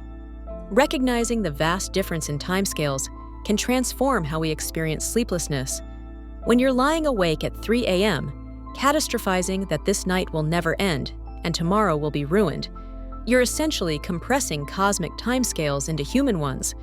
You're treating one night of poor sleep as if it's the heat death of your personal universe, when in reality, it's just a temporary blip in your life's timeline. This cosmic perspective doesn't just sound nice, it has practical benefits. Research shows that catastrophizing about sleep is one of the biggest factors that sustains chronic insomnia. When you break this cycle by placing a single night's sleep in its proper perspective, as merely one night in thousands you'll experience in your lifetime, the anxiety often diminishes, and paradoxically, sleep becomes more accessible. There's even more hope in our cosmic parallel. While the heat-death theory is widely accepted, some cosmological models suggest fascinating alternatives for universal renewal. Quantum fluctuations might spontaneously generate new regions of order within chaos.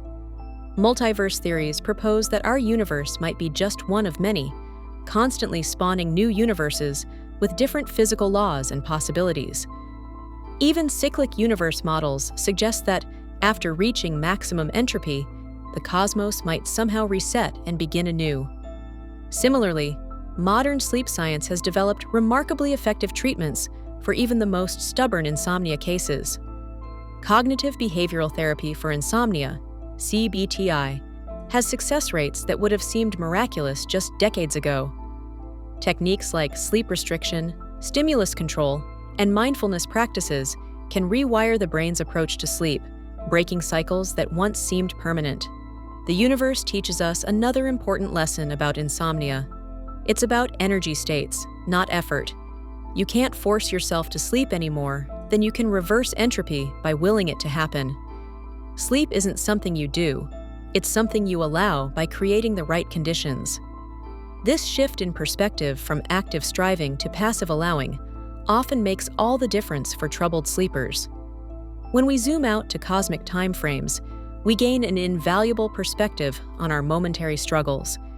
The universe has existed for approximately 13.8 billion years and might continue for trillions more before anything resembling heat death occurs. Your bad night is a microsecond in cosmic terms, significant to you right now, certainly, but almost immeasurably small in your overall life experience. Cosmic inflation and awakening. The universe refreshed. Just as your bad night represents merely a blip in your lifetime, let's shift our focus to those precious moments when you do wake up feeling completely renewed. Have you ever wondered why that post-sleep clarity feels so profound? The answer might lie in the universe's own morning routine, billions of years ago, when cosmic inflation transformed everything in an instant, just like your brain does each morning.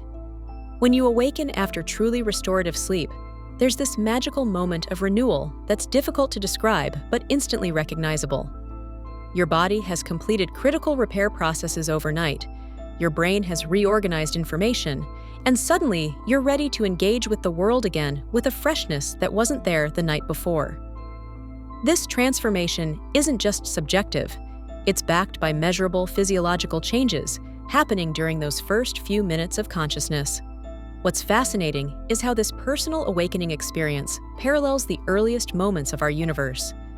Cosmic inflation theory proposes that the universe underwent an astonishingly rapid expansion phase in its first fraction of a second. We're talking about an expansion that increased the universe's size by a factor of at least 10 to the power of 26 in less than 10 to the power of negative 32 seconds.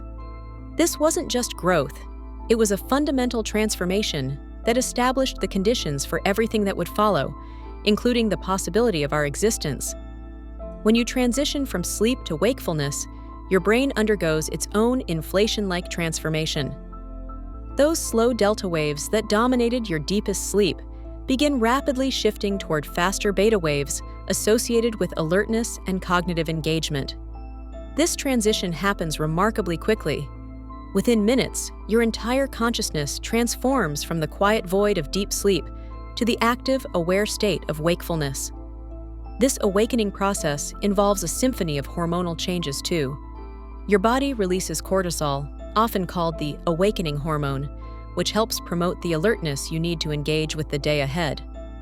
This hormone cascade triggers changes throughout your body, from increasing your heart rate to raising your body temperature, all part of preparing you for action. The parallel to cosmic inflation is striking. During inflation, the universe underwent its own kind of awakening as the fundamental forces that had been unified began to separate. Gravity broke away first, followed by the strong nuclear force, and then the electromagnetic and weak nuclear forces. Energy transformed into matter, and the basic rules of physics as we know them were established. It was, in many ways, the universe's own morning routine. Both processes, your awakening and cosmic inflation, create new possibilities that didn't exist before. The rapid expansion during inflation created the conditions necessary for galaxies and stars to eventually form. The tiny quantum fluctuations present during this period were stretched too. Cosmic scales, becoming the seeds for all structure in our universe. Without this brief moment of extraordinary expansion, the cosmos as we know it simply couldn't exist. Similarly, proper sleep and awakening create the conditions for new ideas, experiences, and growth in our daily lives. Research consistently shows that people who get adequate sleep demonstrate significantly enhanced cognitive abilities. They're more creative, solve problems more effectively, and regulate their emotions better than their sleep-deprived counterparts. It's as if the restoration process clears away the cosmic debris, allowing new connections and insights to form. There's an intriguing paradox at work in both cosmic inflation and human awakening, a kind of bootstrap paradox where cause and effect become circular. In cosmic inflation, the universe seems to create the conditions for its own existence. The process itself generates the very structure that allows everything else to form, including the intelligent beings who would eventually study and theorize about inflation. We see a similar circular pattern in sleep and awakening. The restoration we receive during sleep enables the very consciousness that appreciates being restored. Our awareness depends on the sleep process that temporarily suspends that awareness. We sleep to be awake, and we're aware we slept because we're awake. It's a beautiful cycle of restoration and consciousness that mirrors the universe's own rhythms. This connection between sleep and cosmic processes isn't merely poetic. It suggests something fundamental about existence itself. Just as the universe appears to function through necessary cycles of activity and rest, our consciousness requires the same rhythm to function at its highest potential. We aren't separate from these cosmic patterns. We're expressions of them. When struggling with sleep, remembering this cosmic connection can be profoundly reassuring. Your need for sleep isn't a weakness or an inconvenience. It's a participation in the fundamental rhythm that governs the entire cosmos. From the smallest neural firing in your brain to the grandest expansion of space-time, the pattern of activity and rest forms the essential pulse of existence. The hormone fluctuations during awakening, cortisol rising while melatonin falls, mirror the shifting balance of forces during cosmic inflation. Both represent precise reconfigurations that transform potential into actuality, and both happen in what feels like an instant, yet contain within them the seeds of everything that follows. What's particularly beautiful about this parallel is that it gives us a new framework for understanding our sleep experiences. When you wake feeling truly refreshed, you're experiencing your own personal cosmic inflation, a moment when possibilities expand and new potentials emerge. That sense of clarity and renewal isn't just a subjective feeling. It's your conscious experience of the same patterns that shaped the universe itself. The multiverse theory and dream states, infinite possibilities in rest.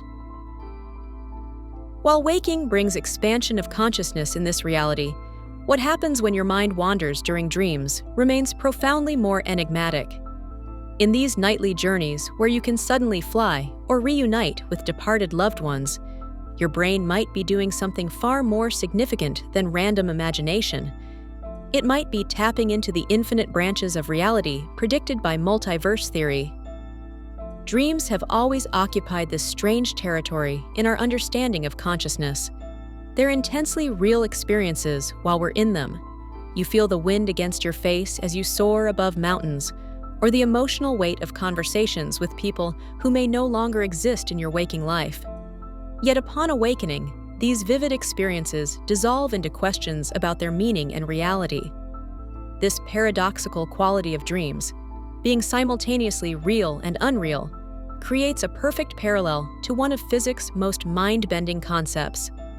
The multiverse theory proposes something equally paradoxical about reality itself.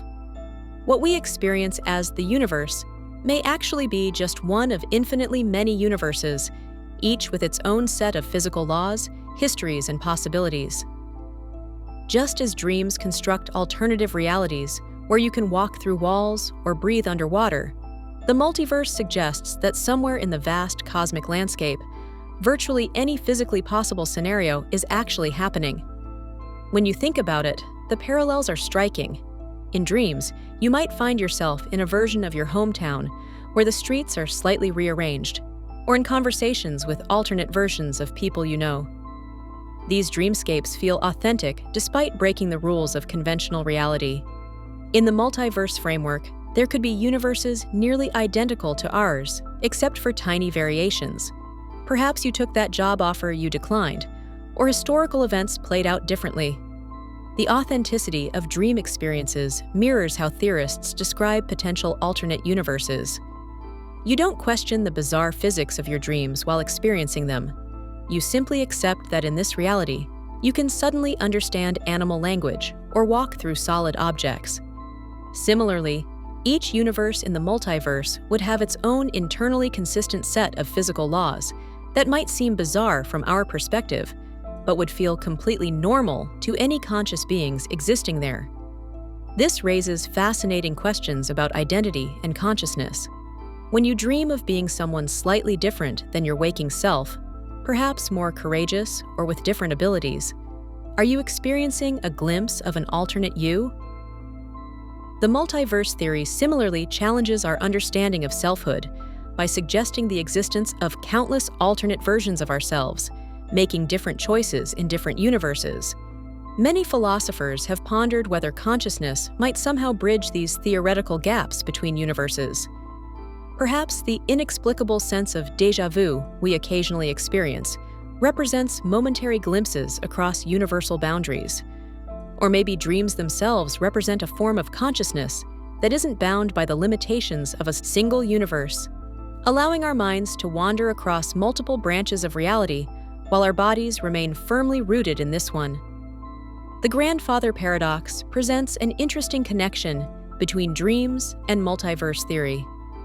This famous thought experiment asks what would happen if a time traveler went back and prevented their grandfather from meeting their grandmother. Would the traveler cease to exist, creating a paradox?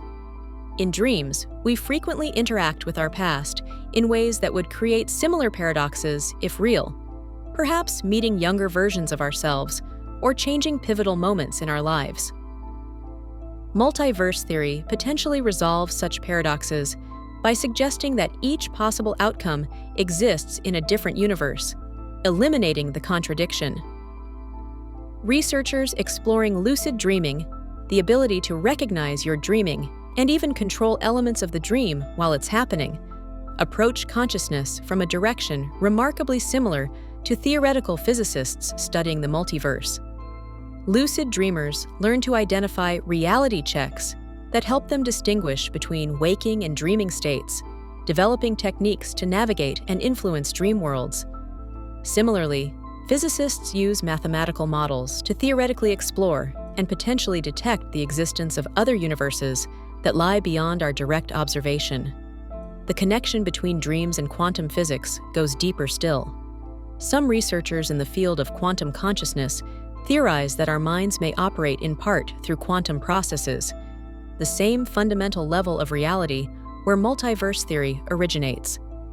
While still highly speculative, these ideas suggest that consciousness itself might be intrinsically connected to the quantum foundation of reality, potentially explaining how dreams achieve their bizarre physics-defying properties.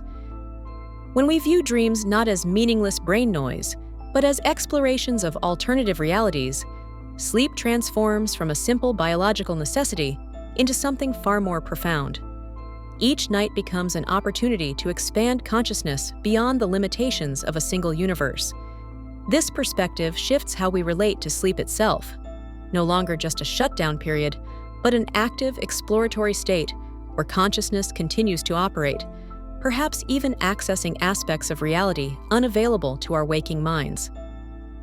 Think about those dreams where you visit strange houses you've never seen before, yet they feel intimately familiar. or dreams where you encounter people who seem completely real despite not existing in your waking life. The multiverse perspective suggests these experiences might not be random fabrications, but glimpses into the infinite branches of possibility that exist alongside our own reality. For those who struggle with sleep anxiety, understanding dreams as connected to cosmic structures can be tremendously reassuring. Rather than worrying about shutting down or missing out while sleeping, you might instead view sleep as a period of expanded consciousness, a time when your mind is free to explore dimensions of reality inaccessible during wakefulness. This cosmic reframing transforms sleep from a vulnerability into an opportunity for extraordinary experiences. The cyclical universe and sleep hygiene, establishing your personal cosmic rhythm. This cosmic reframing of sleep continues when we consider something most of us take for granted: our bedtime. What if that consistent 10 p.m. shutdown isn't just a good health habit, but actually aligns you with the fundamental rhythmic nature of the cosmos itself? The same balance that makes a regular sleep schedule effective might explain how our universe manages to exist at all. We've all heard about sleep hygiene, those consistent bedtime routines our doctors and wellness gurus keep recommending. It turns out these practices aren't just helpful suggestions, but powerful tools that work because they tap into something fundamental about how our bodies function within larger universal patterns. When you establish consistent sleep and wake times, you're essentially synchronizing your internal biological clock with the rhythms that govern existence itself. The universe might actually be following similar principles on a vastly larger scale. Some cosmologists have proposed cyclical universe theories that suggest instead of ending in that heat death scenario we discussed earlier, the universe might eventually begin contracting and then rebound in a new Big Bang. This creates an eternal cosmic cycle that mirrors the daily rhythms we establish through good sleep habits. Think about what happens when you maintain a regular sleep schedule. Your body learns to anticipate rest and wakefulness, optimizing hormones and neural activity accordingly. Your circadian rhythm becomes so finely tuned that you might find yourself naturally waking up moments before your alarm. This internal regulation works because of consistency and repetition, creating a sustainable pattern that maximizes your body's efficiency. Similarly, these cyclical universe models propose that cosmic expansion and contraction follow patterns dictated by fundamental forces of physics.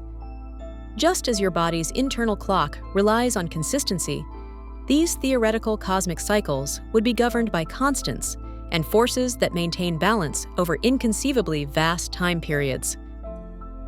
Your nightly 8 hours mirrors the universe's trillion-year heartbeat. Both systems demonstrate the power of balance. Your sleep hygiene balances activity and rest within roughly 24-hour cycles, giving your body the predictability it needs to optimize its functions. Meanwhile, cyclical universe models suggest a cosmic balance between expansion and contraction, spanning billions or trillions of years, a celestial breathing pattern that allows existence to continue indefinitely. The Sorites paradox emerges in both contexts too. This ancient philosophical puzzle deals with vagueness and the difficulty of defining precise boundaries. With sleep, there's no exact moment when a good routine becomes a bad one. Losing 5 minutes of sleep doesn't suddenly make your rest unhealthy, but gradually reducing your sleep time eventually crosses an unclear threshold into sleep deprivation.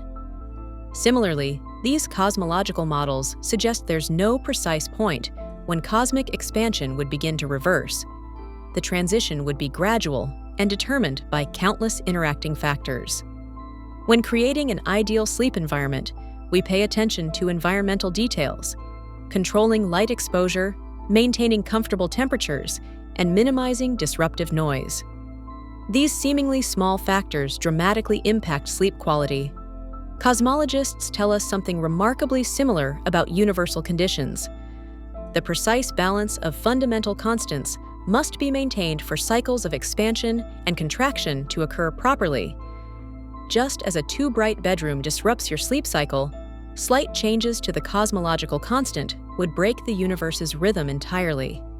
The environmental factors influencing your sleep directly parallel the delicate conditions necessary for cosmic balance. When you dim your lights before bed to signal your brain it's time for rest, you're engaging in the same kind of environmental regulation that keeps universal cycles functioning.